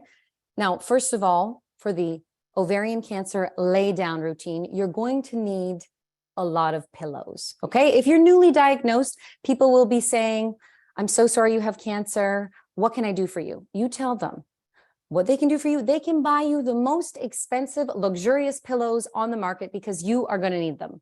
You're going to need 2 pillows behind your back, a pillow behind your head. You're going to need 2 pillows on either side of you, a pillow under your legs, a pillow on your stomach to squeeze. You know, there's going to be a lot of tension in this situation, so it's good to squeeze something. Then you're going to need a pillow nearby in case of a pillow-related emergency, which can sometimes happen. In fact, everything you need, you're going to want it perfectly within reach, because long gone are the days where you're going to be rolling over and stretching to get something. No, you're not going to be rolling over in your own bed. Who do you think you are? Someone who can just use their abdominal muscles whenever they want? No.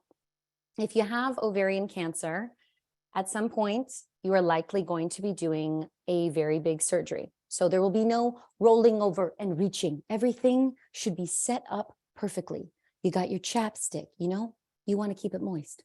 You need your essential oils. You want to try and be natural. And then you've got all the drugs, okay? Forget being natural, actually, just take the drugs, okay? You got the anti-acid pill, the anti-nausea pill, then you got the anti-inflammatory pill. You've got the painkiller, the sleep aid, and the stool softener, the most important thing, really. If you remember nothing from me, please remember the stool softener if you're going to have a surgery.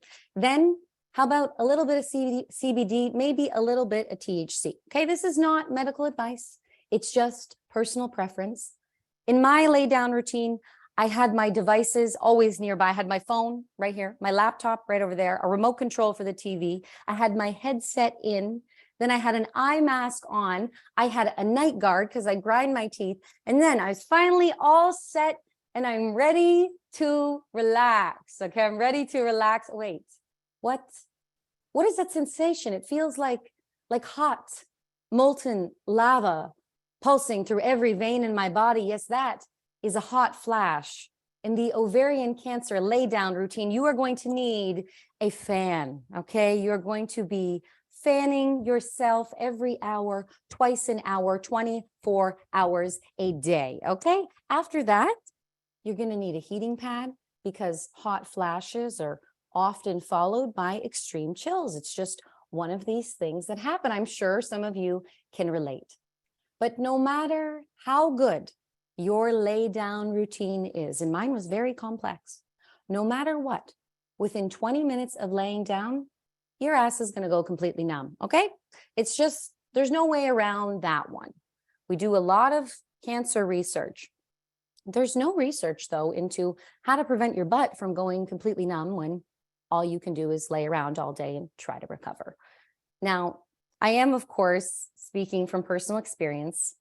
Yes, my butt did go completely numb, but more so, I'm an ovarian cancer survivor, and I was diagnosed at a time in the history of humanity when absolutely nothing important was happening. It was the spring of 2020. I'm sure you remember it well. There were no major events to report whatsoever. In fact, it was a perfect time. It was a perfect time to have a major medical emergency and then go down to the hospital and just see what was going on. So that's what I decided to do. You know, my body all of a sudden just went poof, and I had a tumor and it burst. Now, I didn't know I had a tumor until it burst. And then I definitely knew. The medical term, of course, is rupture. But you might have noticed I like a flair for drama. So I prefer to say burst. I prefer to say I had a tumor and it burst. That way, every year on May 14th, I can celebrate my anniversary, the day I had a tumor and it burst. I eventually, a few months after that, was diagnosed with a highly aggressive form of ovarian cancer. It's called carcinosarcoma. Maybe you've heard of it. Maybe anybody out there with carcinosarcoma? You know, we're always searching for our cancer twin. You know, it's always nice to hear someone who has the exact same diagnosis as you. I don't know why that is, but, you know, I meet somebody and they say, I had ovarian cancer. Immediately I say, I had ovarian cancer too. I say, did you have carcinosarcoma? They say, no, I had clear cell. And I say, oh, well, that's different. You know, it's not obviously that different. I do hope that you don't have carcinosarcoma. It is a very, it's a deadly disease, and it usually affects women over the age of 65.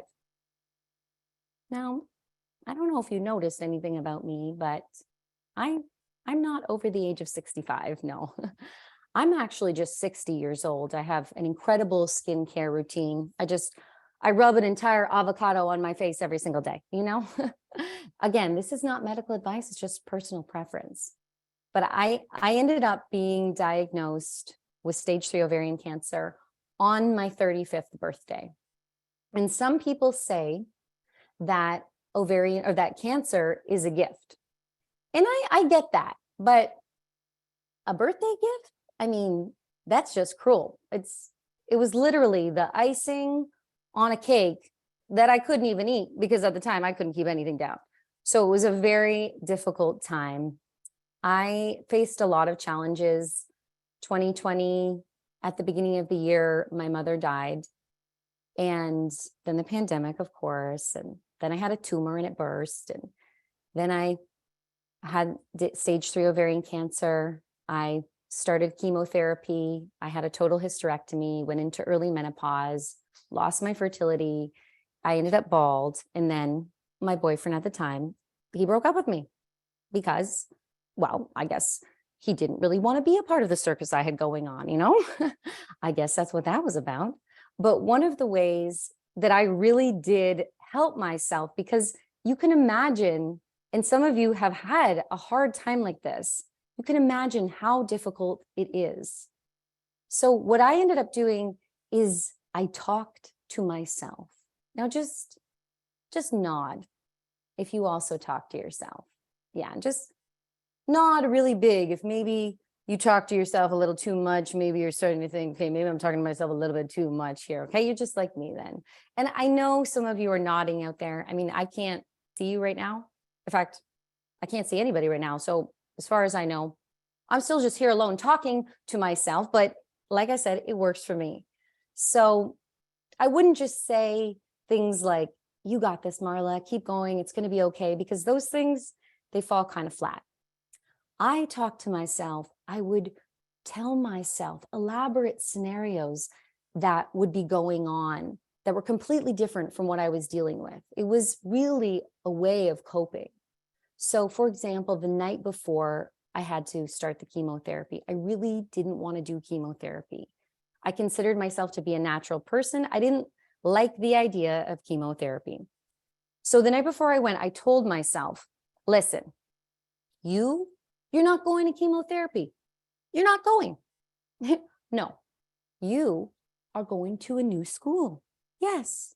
So pack your bag, get a snack, pick out an outfit, because tomorrow you're going to a new school and you're even going to make a friend. So I could buy this. I could buy this. The next day I went. My dad drove me to the Credit Valley Hospital. He dropped me off. And it did feel like the first day of school. I was very nervous. I didn't want to say goodbye to my dad. I walked into this strange building. Everybody looked scary. I went to the bathroom and I cried because I missed my mom so much.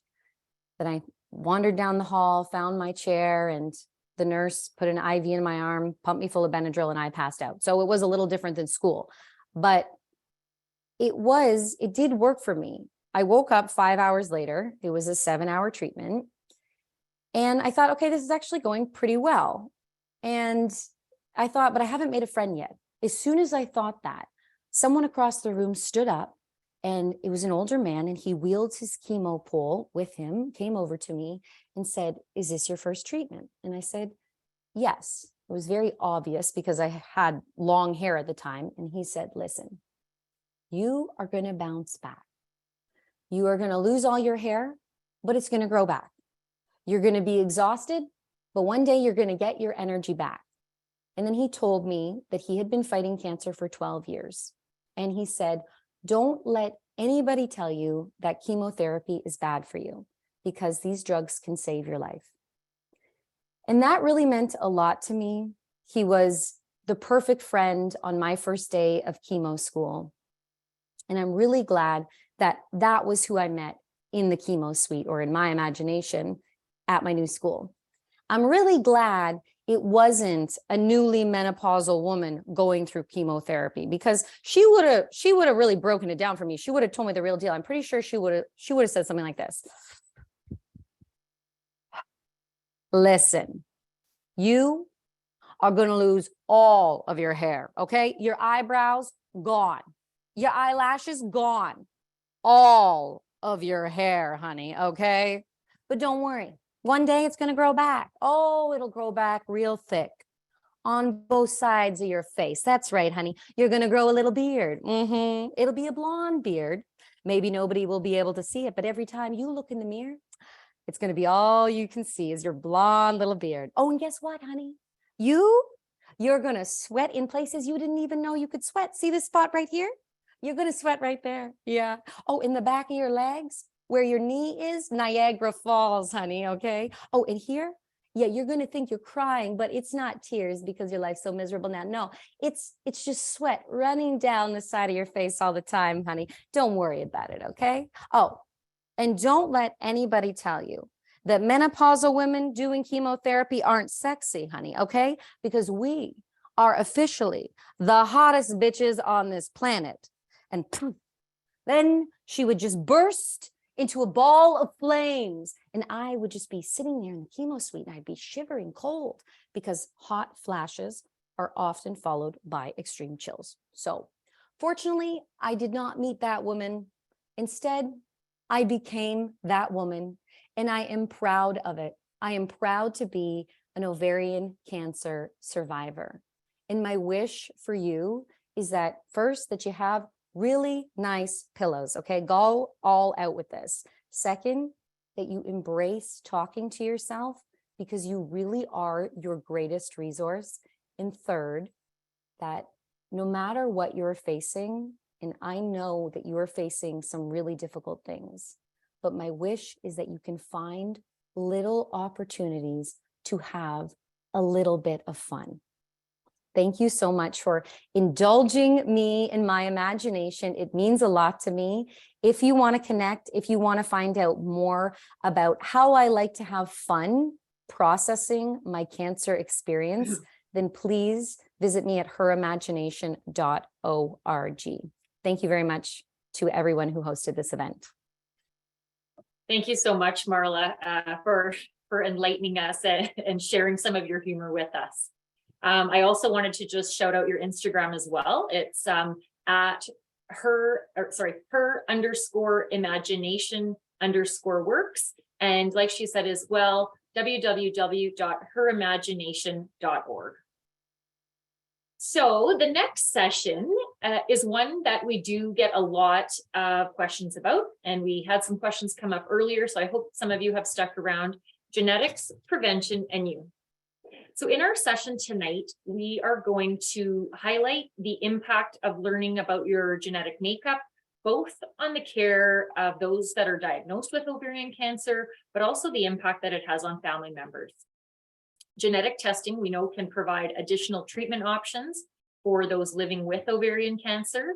As well, it can provide prevention opportunities for other family members that might have inherited the same genetic mutation. So I am pleased to introduce you to our panel this evening. And throughout our discussion tonight, you will learn more about each of them. First of all, we have Sherry Natashak, and Sherry is a Teal sister joining us tonight from Port Coquitlam, BC. We also have Sherry's sister, Arlene, Sherry's niece, Nicole, who is also Arlene's daughter, and they are both joining us from Saskatoon. We have genetics counselor, Andrea Harish, who is also joining us from Saskatoon, and pre-vivor, Narit Rosenberg, is joining us from her home in Toronto. So welcome all of you, and thank you so much for joining us tonight. Andrea, I'm going to start with you. So we'll get you to just set the stage a little bit. And can you start by just telling us a little bit more about genetics counseling and why it's so important? Yeah, thank you to Ovarian Cancer Canada for inviting me tonight. I'm very happy to be here. I do want to keep this quick because I think the beauty of this session is going to be the other participants. But very briefly, genetic counseling is a medical specialty. I'm part of an allied health, so I'm not a physician. And there are a number of hereditary conditions that can affect people throughout their entire lifespan. And my job really involves meeting with families who may have a hereditary condition to help them understand what the possible causes could be, to understand different tests that might help to find out if there's something genetic. And this is really, really important for ovarian cancer because we do know that 1 in 4 to 1 in 5 women with ovarian cancer will have a hereditary predisposition that contributed to their cancer. And so my job is really, as I say, to meet with those women and their family members to help them understand different genetic tests. And when the results come back, help explain how that might be helpful for family members. Okay, so before we turn it over to Narit, can you explain to us what the term pre-vivor means? I used it in my introduction and maybe not everybody knows what that word means. Yeah, it's a term that's been around. I believe Sue Friedman was the woman who coined this term, and she did it to it's related to a survivor. So it's the kind of other side of the coin of a cancer survivor. And it's meant to recognize that there are individuals who have a predisposition to cancer, who may not have developed cancer. And it's to highlight that group of people has unique needs that is maybe different than a cancer survivor's needs. Some of them are similar and some are different. And so that is the term that many people with a genetic predisposition may use to kind of identify with. Great, thank you. And I know when we in our pre-conversation as well, kind of like the term survivor, some people love it and some people don't love it. So for the purpose of this, that's what we're going to use for our session tonight. So Narit, before I get to you, I'm just going to take a couple minutes here just to provide a little bit more information about the most common types of genetic mutations that are associated with ovarian cancer. Now, we know that there are many more, but for the sake, again, of this session, we're just going to touch on the most common ones. So in the general population, about 1.4% of women will develop ovarian cancer. So by contrast, for women who have inherited BRCA1 genetic mutation, their lifetime risk of developing ovarian cancer goes up to between 39 and 44%. And women who have inherited BRCA2 genetic mutation, their increased risk of developing ovarian cancer goes up from about 11% to 17%. And we know with these genetic mutations, there's also an increased risk of breast cancer. So for the BRCA, again, in the general population, it's about 13% of women who have a lifetime chance of developing ovarian cancer. So for a person living with a BRCA1 genetic mutation, that risk goes up to between 55 and 72%. And a BRCA2 mutation, that risk goes up between 45 and 69%. The last one that I'm going to talk about is Lynch syndrome. It is the other major cancer susceptibility syndrome that can increase lifetime risk of ovarian cancer for up to 20%. Lynch syndrome also increases risk for endometrial and colorectal cancers, as well as others. So now that I've kind of taken a couple of minutes to explain that, I would love to introduce you to another panelist, Narit Rosenberg. Narit is a family physician, a pre-vivor, and she resides in Toronto. Narit, you were very young when your mom died from ovarian cancer. Can you share a little bit of your story with us? For sure. So thanks so much for having me, and welcome everyone who we can't see, and hi to my fellow panelists. I'm Narit Rosenberg, and I'll start by telling you a little bit about my, journey to getting here. And that started when I was about 9 years old. My mom, Lynn, was diagnosed with ovarian cancer. And so, that obviously had a huge impact on my life. I have two siblings. So it was a big part of our childhood, her diagnosis and treatment and getting into remission. And then unfortunately, when I was 12 years old, she had a relapse like 3 years after remission, and unfortunately ended up passing away from the ovarian cancer. And during her diagnosis, she did end up going through genetic testing. And that's when we found out that she had the BRCA1 mutation. So at the time, the genetic aspect of the disease, it was something I knew about, but not a big thing I was thinking about when I was 13, more so obviously processing like the loss of my mom and going through that for many years with our family.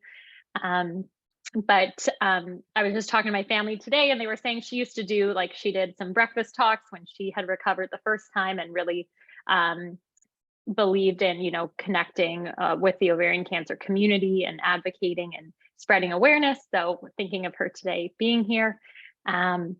Anyway, so basically fast forward to my undergrad, and Alicia Tone, who's organizing tonight and invited me here, ended up, we met when I was doing research, and I actually ended up doing research at Ovarian Cancer Canada on my first years of undergrad. So she was actually the PhD student who I worked under and got to do research in ovarian cancer. And that's really when I started having more discussions with my family, my older sister, about the BRCA1. It was something I always knew we'd have to sort of think about when we got older, when it became more relevant. And when I worked at OVCare, I kind of learned more the medical side of things.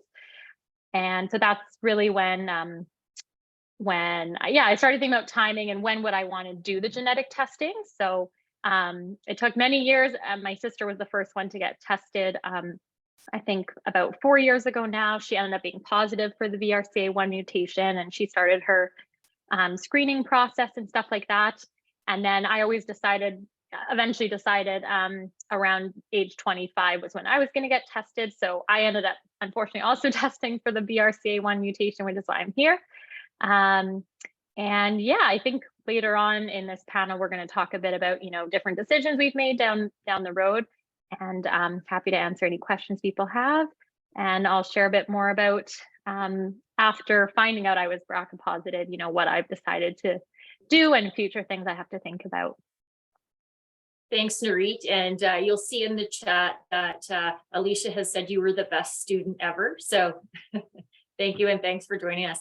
Just a quick question before we move on. Did losing your mom at such a young age impact your decision to pursue medicine as a career? Yeah, I definitely think it was a factor. And I think just being young and, being closely connected with the medical system, seeing my mom's relationship with her family doctor, her oncologist, her surgical oncologist, and I guess just seeing how much health can impact someone and their family definitely made me, passionate about wanting to have a career in that area so that I could, eventually be able to help people who kind of went through what we did. And now I'm practicing and very happy I made the decision. So. And your patients are certainly lucky to have you. So thank you. I'm going to now introduce you to Sherry. Sherry is an RCMP officer from Port Coquitlam, BC, and she was diagnosed with ovarian cancer in 2019. Like I mentioned before, Sherry's sister Arlene is also with us tonight, and Sherry's niece Nicole joining from Saskatoon. So Sherry, can you just start off by telling us a little bit about your family history and your diagnosis with ovarian cancer? Sure. I want to thank everybody for joining tonight. And this is really important because I think the more people that we can spread the word, diagnosis and treatments, I think it will just help immensely for other women down the road. So I'm 57 years old, born in Melfort, Saskatchewan. I currently live in Port Coquitlam, British Columbia. I was 54 years old when I was diagnosed with stage 3 serous ovarian cancer on June the 5th, 2019. And at that time, I then started doing weekly treatments. So I did 3 cycles of carboplatin and paclitaxel and completed that, and then had a complete hysterectomy and debulking on October the 10th, 2019. And then I did more chemo, another 9 more weeks, 3 cycles of the chemo, finishing in January of 2020. I'm one of 4 daughters, and our family history is direct in line with me. Our father had prostate cancer, was diagnosed in his mid 60s and got treatment and has been NED since then. His father, our grandfather, was diagnosed with prostate and colon cancer as well. My father's sister, so our aunt, was diagnosed with ovarian cancer at I think in her mid 40s, and got treatment and has been NED for decades. Unfortunately, her daughter got breast cancer and passed away here in 2020. So I first learned of genetic testing right out of the gate when I went to see the gynae oncologist, the surgeon, and in talking about my surgery, tumor removal and everything. And she was just very inquisitive and started asking me about my ethnicity. I'm 100% Ukrainian, both parents. And so she then started asking me about other family histories. And so seeing that there could have been a direct link between father, cousins, aunts. And so she's like, well, what ethnicity are you? Said Ukrainian. And so then she started to explain to me that Eastern European countries have a higher propensity for BRCA1 cancers. So I'm like, okay. So she then suggested getting in contact with a genetic counselor. I then saw my oncologist. And again, she was very switched on as well. And again, started the conversation about the genetics. And she then directly got me set up with a hereditary counselor in Abbotsford. I live in Port Coquitlam, so everything was done over the phone. So I ended up getting the forms for the family tree history. And at that time, because I was already starting my chemo, I then had awesome support from my family. And I just basically said, you guys need to deal with this. So I forwarded all the forms. Arlene spearheaded everything because I'm the only one in Vancouver in British Columbia, and everybody else was back in Saskatchewan. So basically threw it to them and said, here, you do that. And Arlene said, you focus on your treatments, you focus on getting healthy. And so I really just waited for them to complete all that and get it back to me. So once that got back, the hereditary counselor then sent me to go get my blood test, which was then sent off to San Francisco. And it came back that I was BRCA1 positive. I think I recall I got the news just before around the time I was getting my debulking hysterectomy surgery in October of 2019. And so then knowing that, then again, I just called my family, said I'm BRCA1 positive, and Arlene can explain, she's a nurse. So I threw it back to her and said, okay, you deal with all the family there because I'm here and I'm still getting my treatment and I'm recovering from my surgery. So basically from there, well, I then finished my treatment, like I said, in January of 2020, and then was started to take olaparib, the Lynparza olaparib, pretty much after that, was on it up until just recently, about a week ago. And so yeah, I've been NED up until about a week ago, and then a CT scan just came back here last week that indicated I've got some abnormalities, and so I will be starting up conversations with the oncologist here on November the 22nd. So I'd also been scheduled for a bilateral mastectomy 2 days from now, November the 10th, but because of the anomaly now in the CT scan, I just go back to square one and figure out what treatment options I have. And then the bilateral mastectomy is still kind of on the table, but that'll just get put down the road a little bit until I know exactly what's going on with treatments and such. So that's where that kind of all played in very early in my, with the surgeons and with my oncologist. Thanks, Sherry. You said two, and I just wanted to confirm here too. So your the BRCA1 was inherited from your father's side, correct? That's correct. So yeah. There was no testing back even when he had his prostate cancer. So basically, I was the first one to get tested in our family. And immediately once I got the results, like I said, I immediately let them know because it was detrimental that then my other three sisters were to find out. So like I said, I then threw it to Arlene, and she's the one that spearheaded the rest of the family getting tested. And Arlene contacted my hereditary counselor out here, Stephanie, who then got her in touch with Andrea. So they can speak to that part of the Saskatchewan connection with the whole testing and everything. Thanks. I'm glad we pointed that out because I think that's a common misconception as well, is that the genetic mutation is carried by the female and not necessarily the male, but that's not true. So thank you for sharing that. You also had mentioned your heritage, and I just wanted to say as well that yes, people with an Eastern European, French Canadian, or Ashkenazi Jewish background could have an increased risk of inheriting the BRCA mutation. So Arlene, I'm going to pass it over to you now, and thank you so much for joining us tonight. And in my conversations preparing this sessions with Sherry, she joked with me that you two were Ukrainian twins because you were born just 12 months apart and have an incredibly close bond. So can you tell us a little bit, Arlene, about when Sherry had kind of asked you to reach out to family members, and tell us a little bit about that process and how people reacted to that. Families have obviously different personalities and different ways of reacting, and I would just be curious to know how that process went for you. Sure. First off, thanks for having us tonight.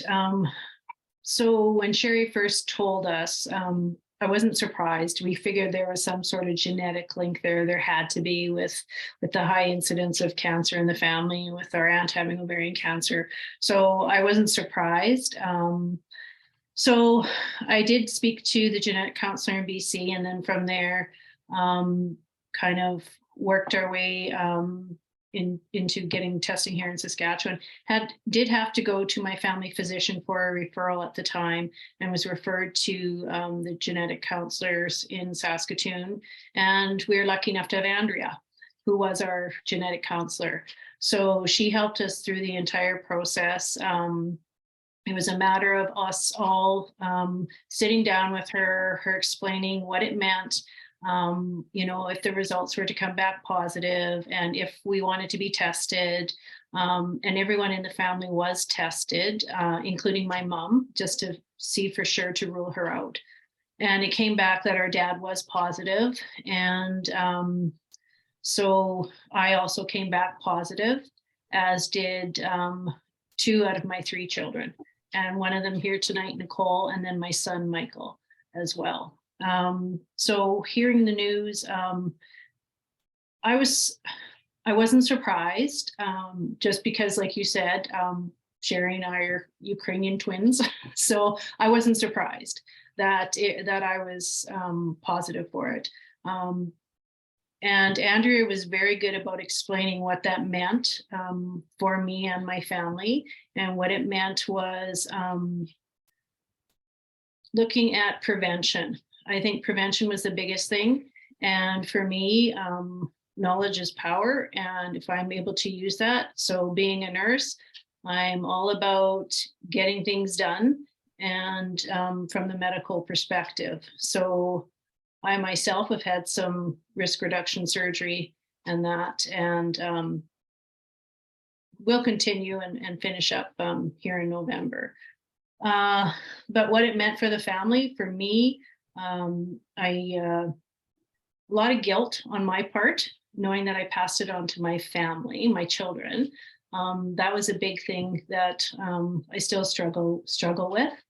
But as for the rest of the family, we did involve the aunts and uncles, and we left it up to them to decide whether or not they and the rest of their family wished to be tested.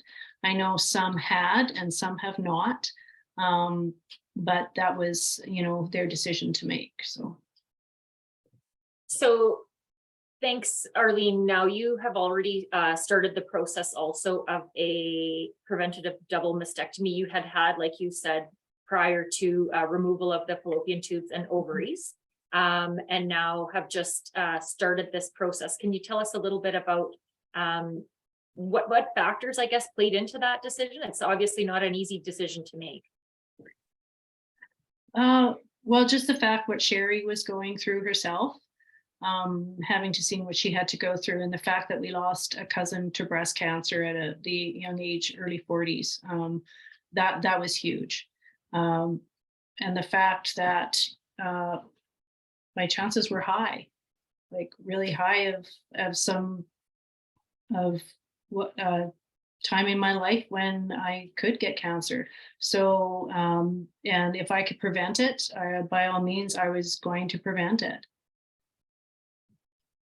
And so, Arlene, you have mentioned that you have 3 children, and 2 out of the 3 have inherited the BRCA1 mutation. And Nicole is here with us tonight to share her perspectives. And thank you, Nicole. I know you are a busy mom to a 1-year-old or an almost 1-year-old. So thanks for taking the time tonight. Yeah, now, you're obviously at a different stage in life than your mom when you found out that you had inherited the BRCA1 mutation. Tell us a little bit about the impacts that receiving that news, I guess, had on your family. Once again, thanks for having me. It's nice to see everybody. The big thing for me was the question in my head right away was family planning. I knew I wanted to have a family, and my question was, well, where does this now fit into my plans? And how can I go about incorporating, knowing I have this, into my family? My original plan with my partners, we wanted to wait until our early 30s. So 32 seemed ideal for us.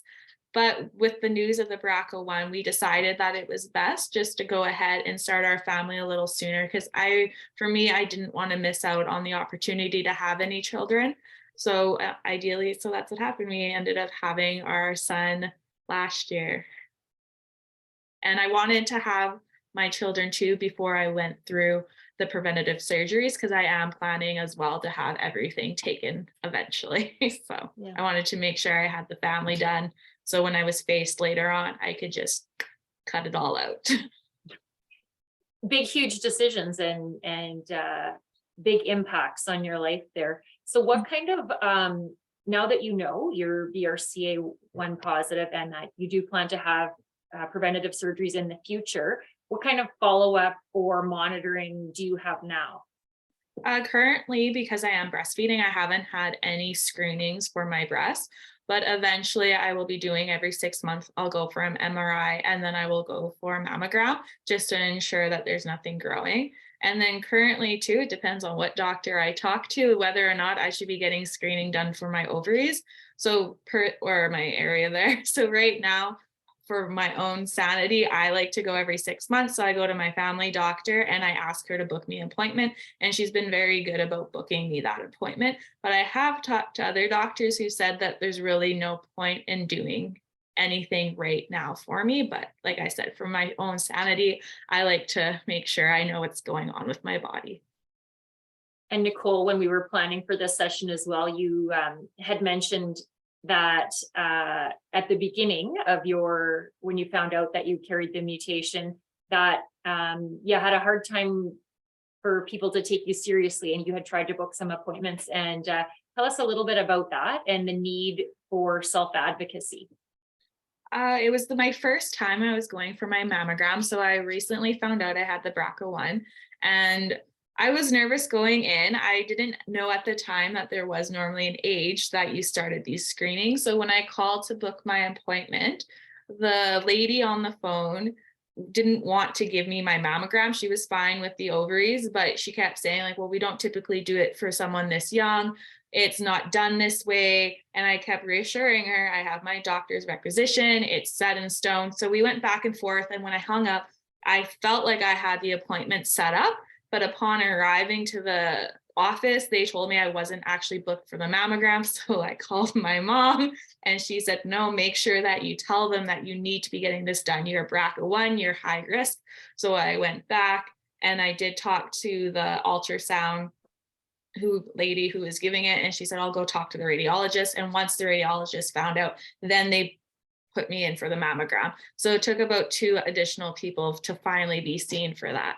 So I was a little, I don't even know how to explain it. I was a little shocked by it, especially because when you have that requisition, you're going in thinking like, okay, this is all set in stone, but it wasn't. So. And nice to have such a great support system. And I guess that just relays the importance of having a great team around you as well, having your mom there to help you through that as well.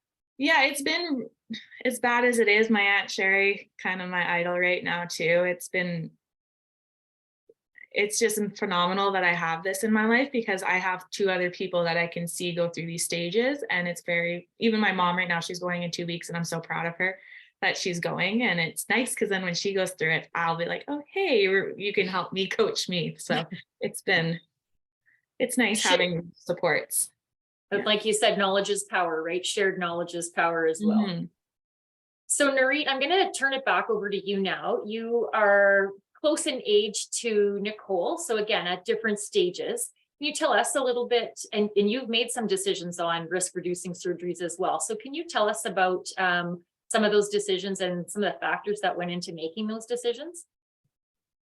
Yeah, for sure. So I guess something we sort of spoke about when we all talked earlier was just to preface all this with, there's really no like one size fits all or one decision that works for everyone. That's why people like Andrea exist and family doctors and family people just to talk to, because, there's no right decision, and there's lots of like different paths you can go down in terms of prevention or screening or surveillance. And it's really, I think, so important to take the time to process and think about that before you jump into any decisions.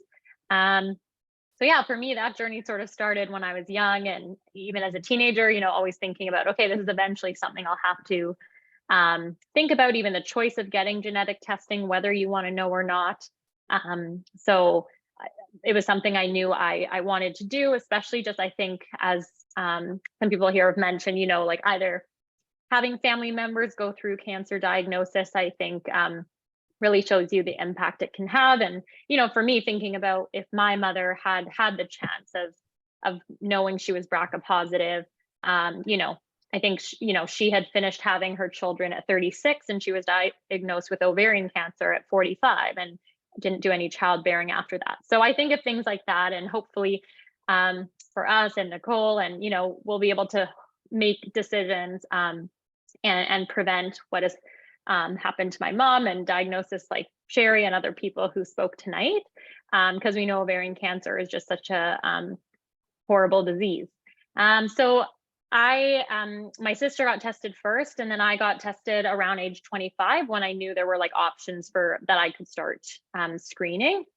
And I think we spoke about this as well before, but it's interesting, like you'll see in every province in Canada, there's actually like different guidelines on screening for women with BRCA1 and other high-risk women. So in BC, where I did my genetic counseling, they mentioned I would have started breast screening if I wanted to at age 25, or in Ontario, the high-risk physicians I was connected to, they recommended age 30. So at first I was gonna potentially wait till 30. I was kind of having those back and forth discussions. And then my sister ended up having like something found on one of her screening MRIs, and she ended up going for biopsy and was diagnosed with ductal carcinoma in situ, so sort of like stage 0 breast cancer. So that kind of fast-tracked her decision to have a bilateral mastectomy, and she was like 30 at that diagnosis. So that really pushed me to decide to go ahead with like a prophylactic mastectomy earlier than I might have done otherwise, because we don't have any early breast cancer in our family prior to that. So I kind of got the ball rolling and asked for referrals to like the high-risk breast screening program and high-risk clinic, and then to plastic surgeons, general surgeons. And I ended up having like the first step of my surgery this past March in 2022. And unfortunately, I've had a couple complications from the surgery. So I'm 3 surgeries in and have 2 more to go. My next one's in just under a month. So that's definitely been difficult. And but yeah, I'm just, excited to get this part behind me, and just being at events like this and talking to people reminds you that, you're doing this for a reason. And then, yeah, in terms of like the ovarian cancer prevention, that's something that, for now it's kind of on the back burner, and something I'll think about when I'm in my early to mid 30s, and once I'm kind of ready to have children, and try and decide timing around that.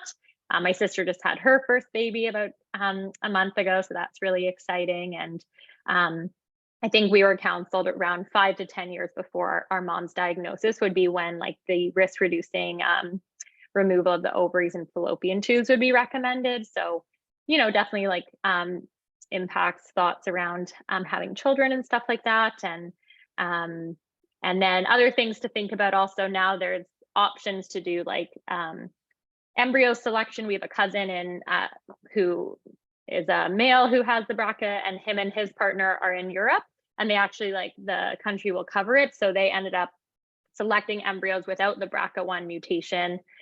So something my sister had also thought about. She ended up deciding to get pregnant naturally. And again, there's like no right way to go. Both are, have pros and cons, but just all sorts of things I think about and reflect on. So that's kind of where I'm at these days. And so you, like Nicole talked a little bit about support, and I don't know if lucky is the right term or not, but had your sister kind of going through the process, maybe one step ahead of you, really just highlighting the importance of support on this journey that you're on. Yeah, definitely. And I think it's one little blessing that comes out of these genetic things, that unfortunately we're so disappointed that we both had to deal with having the gene, but also that we can be there for each other. And yeah, support each other. And congratulations on your new nephew. So as a family doctor, Narit, can you tell us a little bit about, well, what should family doctors know first off about ovarian cancer and just how important the role of family history plays out in this? Yeah, so you know, as family doctors, you're sort of the first line. So you're the one usually seeing undifferentiated patients with new symptoms. So part of our job for almost every presentation is like a risk assessment and looking at people's risk factors. So, you know, just highlighting the importance of making sure any new patient you're seeing that you're always asking about a family history. And if you're taking on new patients, you're always exploring that, documenting it, having it on your chart so you can look at that when you're assessing a new issue. And I think, of course, just knowing if someone is positive for genetic mutations, that usually they're higher risk of having cancers earlier. So having a higher index of suspicion in younger patients to have that on your differential. But yeah, it's definitely a big challenge. And as we know, ovarian cancer symptoms are like extremely vague and general and really hard to pick up early. So I think just always, you know, like listening to your patient, investigating if someone says there's a significant change, and I think knowing like the high risk clinics to refer to or genetic counselors to refer to, or knowing if it's out of your scope, you know, to connect with someone who can help like further investigate. But definitely a challenge, and yeah, something that I think we'll all continue to hopefully learn more, and hopefully one day we have screening for ovarian cancer. But yeah, unfortunately right now there's no, I guess, evidence-based screening tool, which is challenging. So we just have to kind of go off of new symptoms and looking into things. Great, thank you. Andrew, I'm going to throw it back to you now. Can you tell us a little bit about any recent advances in genetic counseling and testing that have allowed more women with ovarian cancer to access these services? Yeah, I think education and health provider education is one of the biggest pieces. So there's now many statements in multiple continents saying really that genetic testing and genetic counseling should be offered to all women who do have an ovarian cancer diagnosis. And I think that's one of the biggest, most important things. But there's also been advances both in the way we do genetic testing. So the BRCA1 and 2 genes that you mentioned were discovered in the mid-1990s. And at that time, we could only really look at those 2 genes and not even fully. And now I would say that most women undergoing testing are probably offered a panel of genes.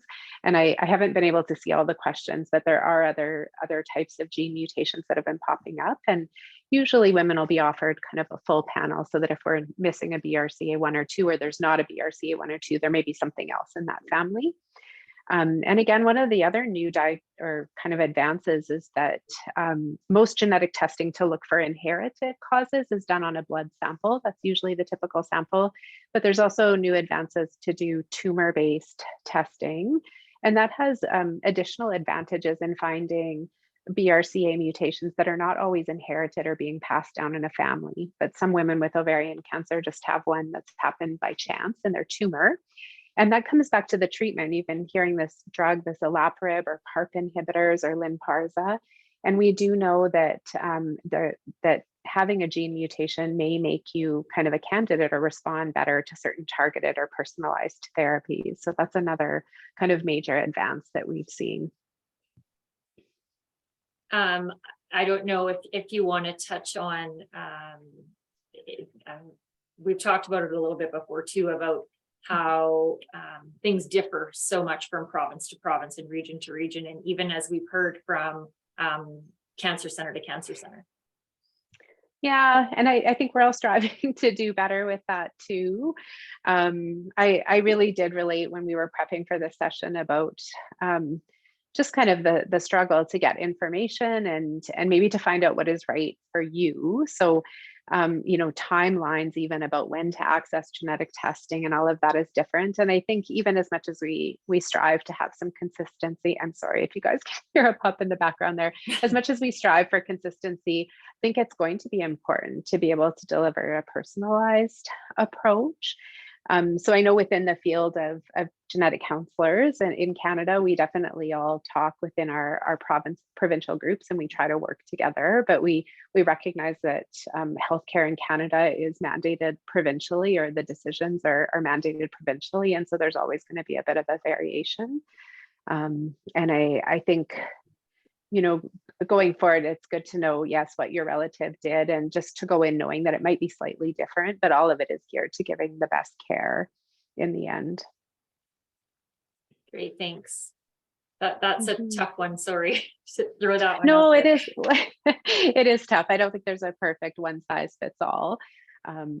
But that's okay too. It also means that there's room for a personalized approach, but we can always do better too. So stories like Nicole's, for example, you know, it's always hard to hear that somebody has all the right information and goes in and still has to do advocating. But we're all on the right trajectory, hopefully. So I'm going to just throw back here, Arlene, to you and Nairit, because Arlene, you have a son who has also tested positive for or has inherited the BRCA1 mutation. And Nairit, you also have a brother, and I'm not sure, you can maybe tell us if he's been tested, but just Arlene, does your son who has tested and inherited the mutation, is there any special follow-up that he does now knowing that he's positive? It wasn't until we had this conversation actually that I asked him, and I just took it for granted that he was. But at this point he hadn't been. So we did sit down and have a conversation, and did talk about, you know, when he would start with the prostate exams, and also with some breast screening as well.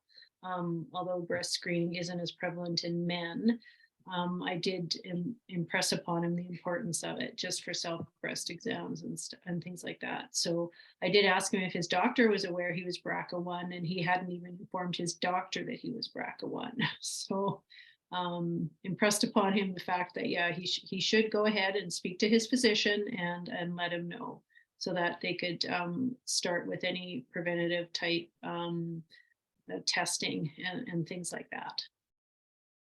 And Nairit, you have a brother also? Yeah, I have a brother. He's 35, and he has not yet gotten tested. I think he's in the process.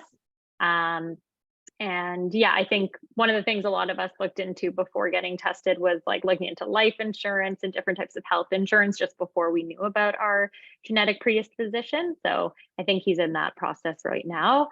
But yeah, even though technically like insurance companies aren't supposed to discriminate against you for that, that was sort of what we all decided. So just another thing to think about. Yeah, so many decisions we just never think we're going to have to make or have to think about, right? That are kind of thrown out there all of a sudden.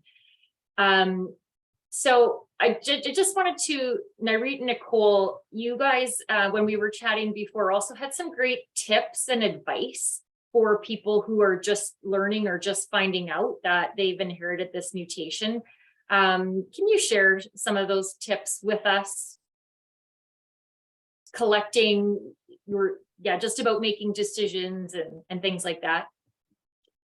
Sure, maybe I'll jump in, Nicole, and then I'll pass it to you. So I think some of the things we talked about was that, you know, it can be a hard decision. Like it took me many, many years to figure out like what age I wanted to get tested, even for the BRCA1 gene. So what we kind of discussed was that, you know, even just getting the referral to a genetic counselor, you know, or I guess now a lot of people don't need referrals, self-referring, just getting that appointment to gather information, and also be connected in the system is so important, because even just getting those first appointments or getting tested, sometimes that can take several months. So it's just good, especially in our healthcare system, to kind of get the ball rolling on that, and just knowing that if you make these appointments, you're not, you don't have to actually go ahead with getting tested. Or if you do have a mutation, you know, get appointments with specialists to learn about surgeries. It doesn't mean you have to get the surgery. So I think just given there's quite a bit of wait time in our system, for me, it was helpful to ask for these things in advance of maybe when I was ready for them or when I wanted to know, so that by the time I made those decisions, I had access to it and I had more time to think a lot about my different options and didn't feel rushed into making decisions. So I think those were some of my suggestions, is just, gather all the information earlier if you can, so that you have time to make your decisions. Yeah, I would 100% agree with that. When it came aware that my Aunt Sherry had BRCA1, I actually wasn't able to get tested until my mother came back positive.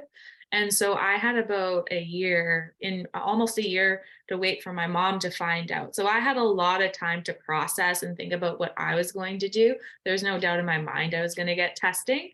And when it came down to it, I was actually a little frustrated. I couldn't get it done sooner. So that's one thing. When you do put in the request, it will take a while. So you have time to think about it. But if you need it done, it's better to have that appointment booked, in my opinion, and from personal experience. And that way you can go ahead and make those options. I have the option at least there if you do need it or decide you don't want to take it either, just because it is so long to wait sometimes.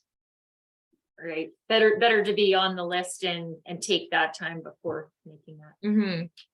Now I'm just going to ask one final question, and I'm going to ask this to Sherry and Arlene. Every family is different. We know every family has different dynamics. Is there any advice there's people that are listening in tonight that again are just finding out maybe that they're BRCA positive or that they have a genetic mutation and they need to share this information out with their family? Any advice you can give to people tonight in disseminating that information out and in doing that? I think for myself, because Arlene and I are close in age and we have a strong relationship, and because of her profession and my profession, we just are very pragmatic. So when I had first told her, and also because of the geographical distance between us, I'm in British Columbia, she's in Saskatchewan, all my family's back in Saskatchewan. So in Arlene's medical background, it was very helpful. We also knew that our older sister, who's she's very sensitive. So we knew that she would probably need more support once the testing happened, that our dad came back positive. Then I actually asked Arlene, please, can you just go there and support her? So that I, again, was out of my hands because I was still, again, getting my treatments and everything. So it helped to have strong support and family members that you lean on those members. And especially if you're in treatment, it helps take some of that stress away from you, because you knew that I knew then they were getting good care. I trusted the genetic counselor here in British Columbia. I knew that Arlene had reached out to Andrea and everyone was getting tested there. Other aunts and uncles, it was up to them what they wanted, but our family knew that we wanted the answers. So that's just kind of who we are. And we did, we went, and we still, this week, Arlene's decision to go get her surgery was in limbo. And I said, please, I really wish and hope that you go do this, because if anything learned from my lessons is that you need to do this.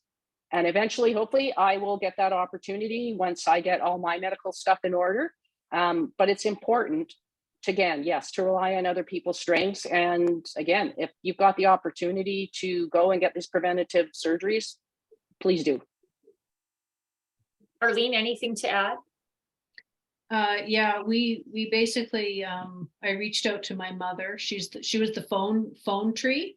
She had everybody's phone numbers. So it was a matter of then contacting them and letting them know that we've been tested and my dad was positive, and sending them the letter then with the kinship number and that information, and just telling them, who they need to contact. So they need to contact the genetic department from the university in Saskatoon here.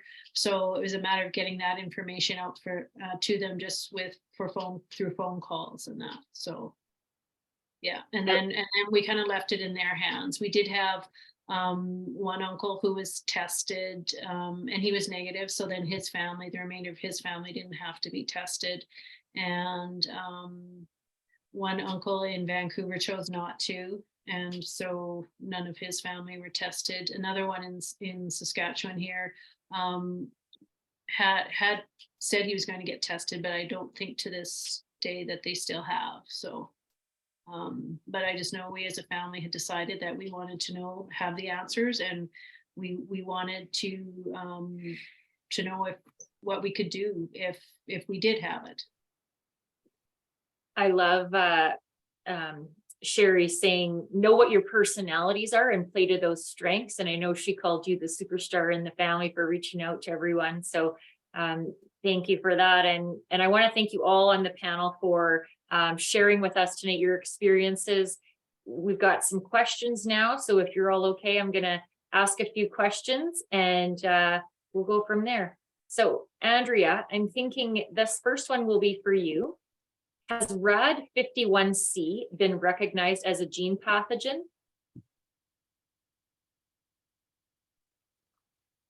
Yeah, so there's actually a whole group of genes that in our body work together with BRCA1 and BRCA2.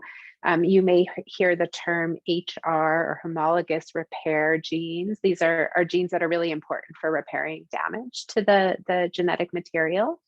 I often talk of them as cancer protection genes, and RAD51C is a gene within that pathway. And yes, if you have a mutation in that gene that causes it not to work, it can increase the risk for certain types of cancer. And there is, like as I say, a whole family of genes like that. Some of them carry slightly lower overall lifetime chances for ovarian cancer than BRCA1 and 2, but still usually quite a bit higher than that average woman's risk of 1 in 100. So this is another question probably for you, Andrea. Can the BRCA gene skip a generation? My maternal mother had breast cancer, but never got genetic testing.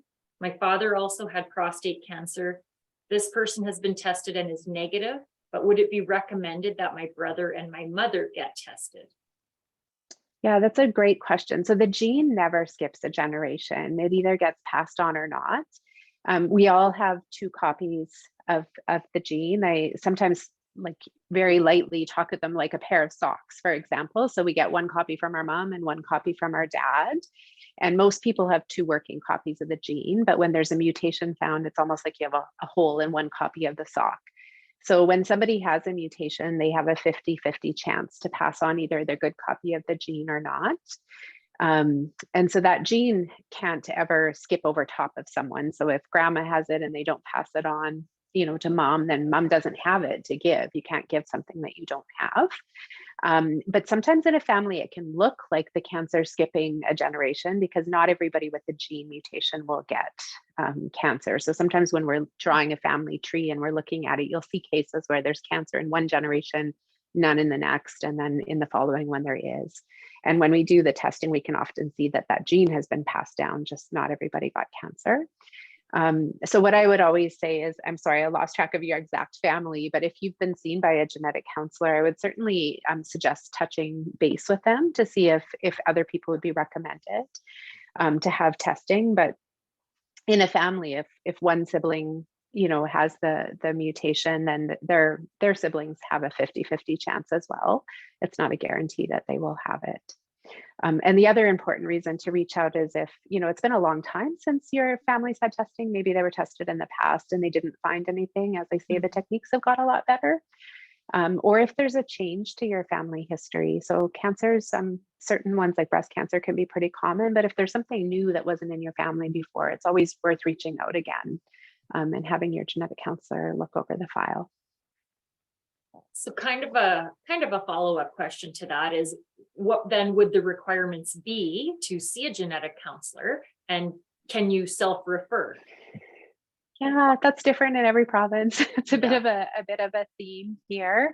I would say in most provinces, the process of starting genetic testing in a family usually starts with somebody who's had cancer. So we've been talking a lot about ovarian cancer, and I would say that's pretty uniform across the country, that if you have an ovarian cancer diagnosis, you probably qualify for genetic testing.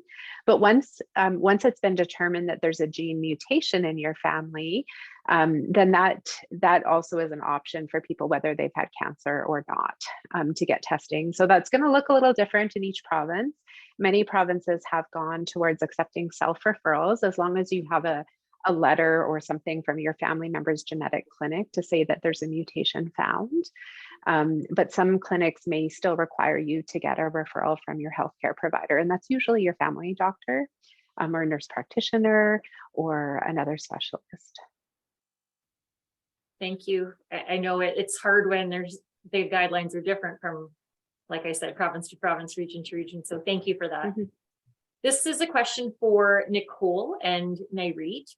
And this person is just wondering how it must be so overwhelming to decide what to do and when to do it, especially, Nairit, in your situation when you're moving from province to province and the guidelines might be different from here to there. What helps you in making some of those decisions?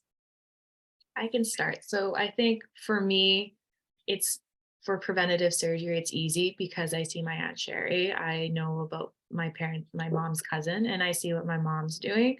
So when I think about myself, I want the preventative surgeries because I've seen the worst case scenario. And another thing too is right now, that being said, I still have those questions. Well, with the screenings, especially with breast cancer, I've been told that the rates, yes, I could develop cancer, but it be caught early enough.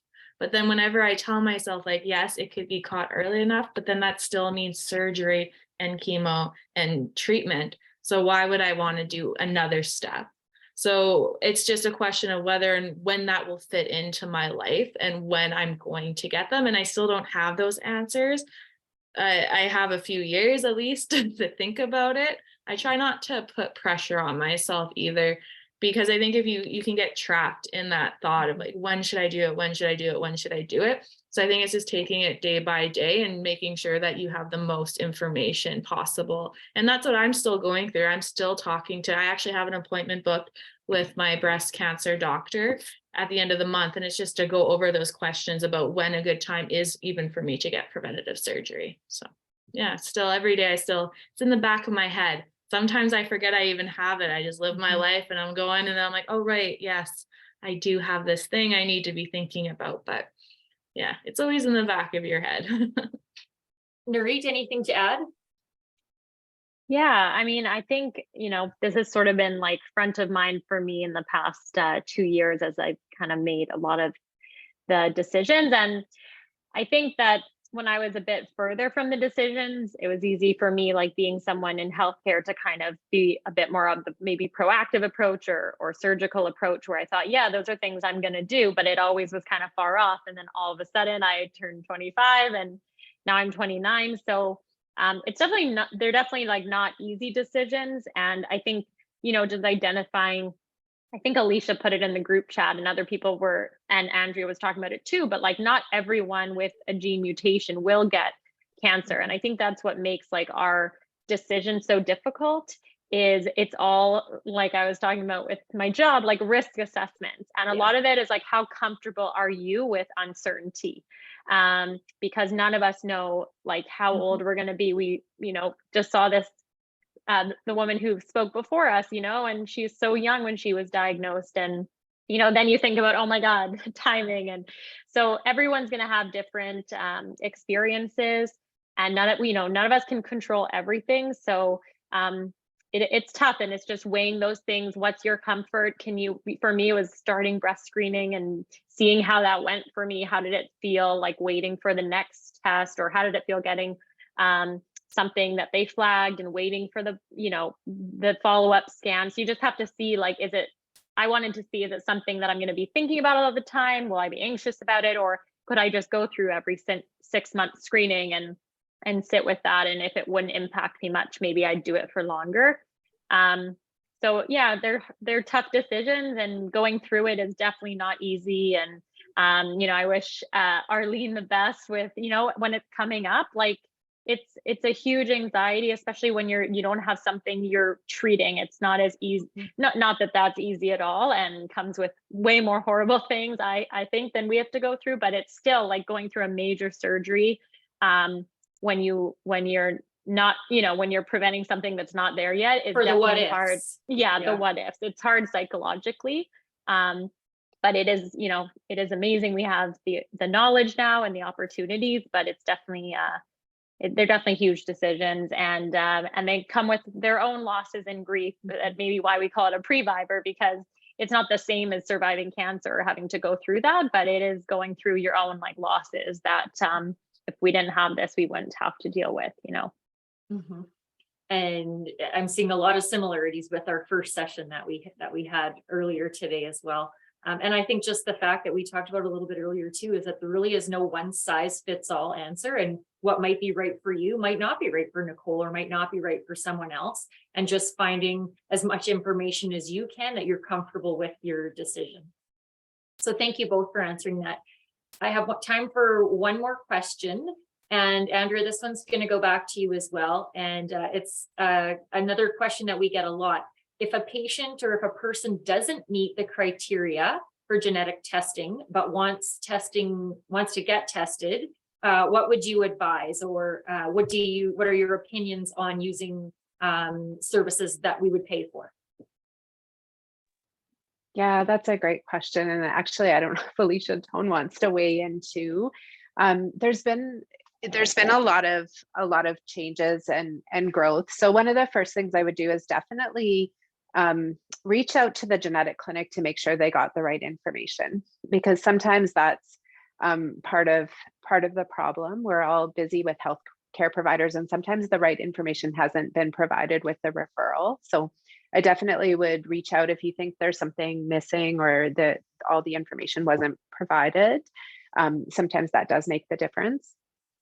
For people who don't, and often this comes down to a situation where there has been a case of ovarian cancer in the family, or multiple cases, and there's no living relatives available to do the testing. And that's the case in Saskatchewan, where we may not have the ability to offer the testing. The cost of private pay testing has come down a lot. You just have to be really careful about the lab that you're using. So again, a lot of genetic clinics will provide some guidance on reputable labs, and there are a number of them. The risk of the testing, as long as you're using a reputable lab, comes down to how we use the information. So if a genetic cause is found, a mutation on one of the genes, that's pretty clear cut most of the time. But if there's no mutation found, kind of how we interpret that and what that says about our risk to develop cancer still has to be interpreted pretty carefully in the context of your family history. So we often say, if you don't have cancer, you've done a testing and it's negative, it shouldn't take away the need for important screening like breast cancer screening if there's a family history of cancer still. And I'm sorry, that's not maybe as concise as you're looking for, but there's a lot of different private genetic testing options out there, and it's certainly come down in cost. And I see Alicia's thing. So the Prevent Ovarian Cancer program was amazing. And I know in Ontario, I don't know if it's actually still going, I shouldn't overspeak you, but the data coming out of that was amazing, to say that if you do have a first degree relative with ovarian cancer, that's still probably cost effective and helpful and useful in so many ways for testing to be made available to those relatives. But it's taking that information and then elevating it up the chain to those provincial Ministry of Health to make sure that the data, affects change in the province testing programs. We're getting there, and the cost of testing's come down a lot. When I started doing this, we were talking about, $6,000 to do private pay testing, but it really has come down into the several hundreds of dollars now. So. Awesome. Thank you for that. And thank you, Alicia, too, for chiming in on that one. Appreciate it. So that is all the time that we have for our session tonight. Just like the last one, I feel like we could continue this conversation, keep going, but I wanted to thank you all so much for sharing your personal stories and experiences with us and your expertise. We truly appreciate it. And I just want to take the time to wish you all the best of luck. I know a couple of you have more surgeries coming up and some treatments, so we wish you all the best of luck with that. So that brings us to just about the end of our evening tonight. Now we've had the opportunity tonight to hear from experts and some of the amazing people who are part of this community. So it seems very fitting tonight to end the evening with the announcement of this year's Peggy Truscott Award winners. So this award celebrates the dedication of individuals or groups who volunteer to champion the health and well-being of people with ovarian cancer and those at risk of the disease so that they can live fuller, better, and longer lives. So please join me now in welcoming a video by Sarah Truscott, who will share a little bit about the award's namesake, who's her mom, and also release the names of this year's winners.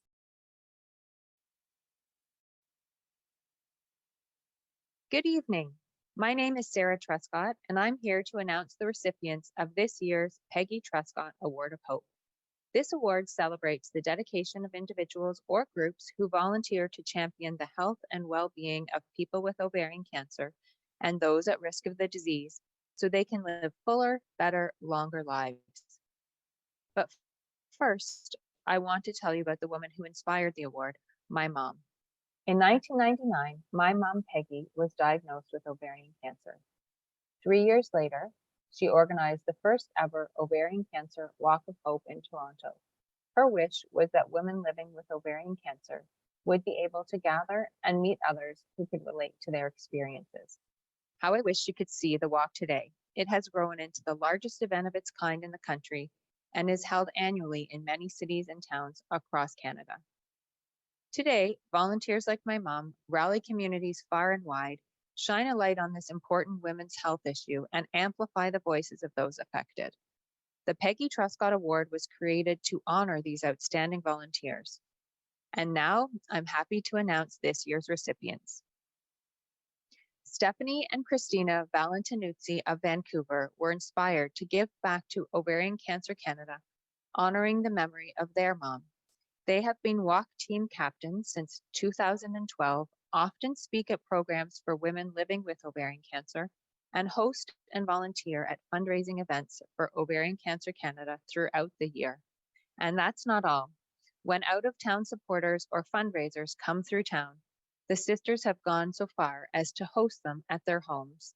They have advocated tirelessly for early diagnosis, often quoting their mother with the phrase, "Knowledge is power." Thank you, Stephanie and Christina, and congratulations.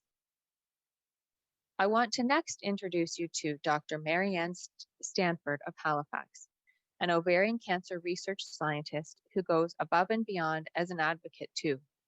For the past 10 years, she has been instrumental in garnering support from the research community for the walk. This year, she even chaired the event. Beyond her volunteer work for the walk, Marianne has also volunteered for the LADYBALL Gala and has already committed to helping with next year's event. Thank you, Marianne, for keeping the relationship strong between the research community and Ovarian Cancer Canada in Halifax. Congratulations. Up next, we have Starla Fiddler of Saskatoon, a fierce advocate not only for herself, but for all women living with this disease. She is one of Ovarian Cancer Canada's patient partners in research, a member of the walk committee, and has shared her story at events and on national news and with members of government. She is always willing to help, often juggling her nursing work schedule to ensure she is available. This year, during Ovarian Cancer Awareness Month, she created a TikTok video every day of the month, showing the realities of living with this disease, which caught national attention. Thank you, Starla, and congratulations. Sandra Viviana Murillo Morales of Montreal sought out ways to give back to the ovarian cancer community very soon after receiving her own diagnosis in 2019. She has volunteered her talents as an artist with Ovarian Cancer Canada in many ways, including creating artwork for Teal Sisters and facilitating an art therapy workshop. She shares her story on social media to advocate, helps fundraise, and supports others in her community. Also, she has been a walk committee member for the last 2 years. Our community is so fortunate to have your talents and support, Sandra. Congratulations on receiving this award. Our last recipients are a group from Ontario. Jennifer Beauchesne, Nicholas Courtois, and Jim Cowan.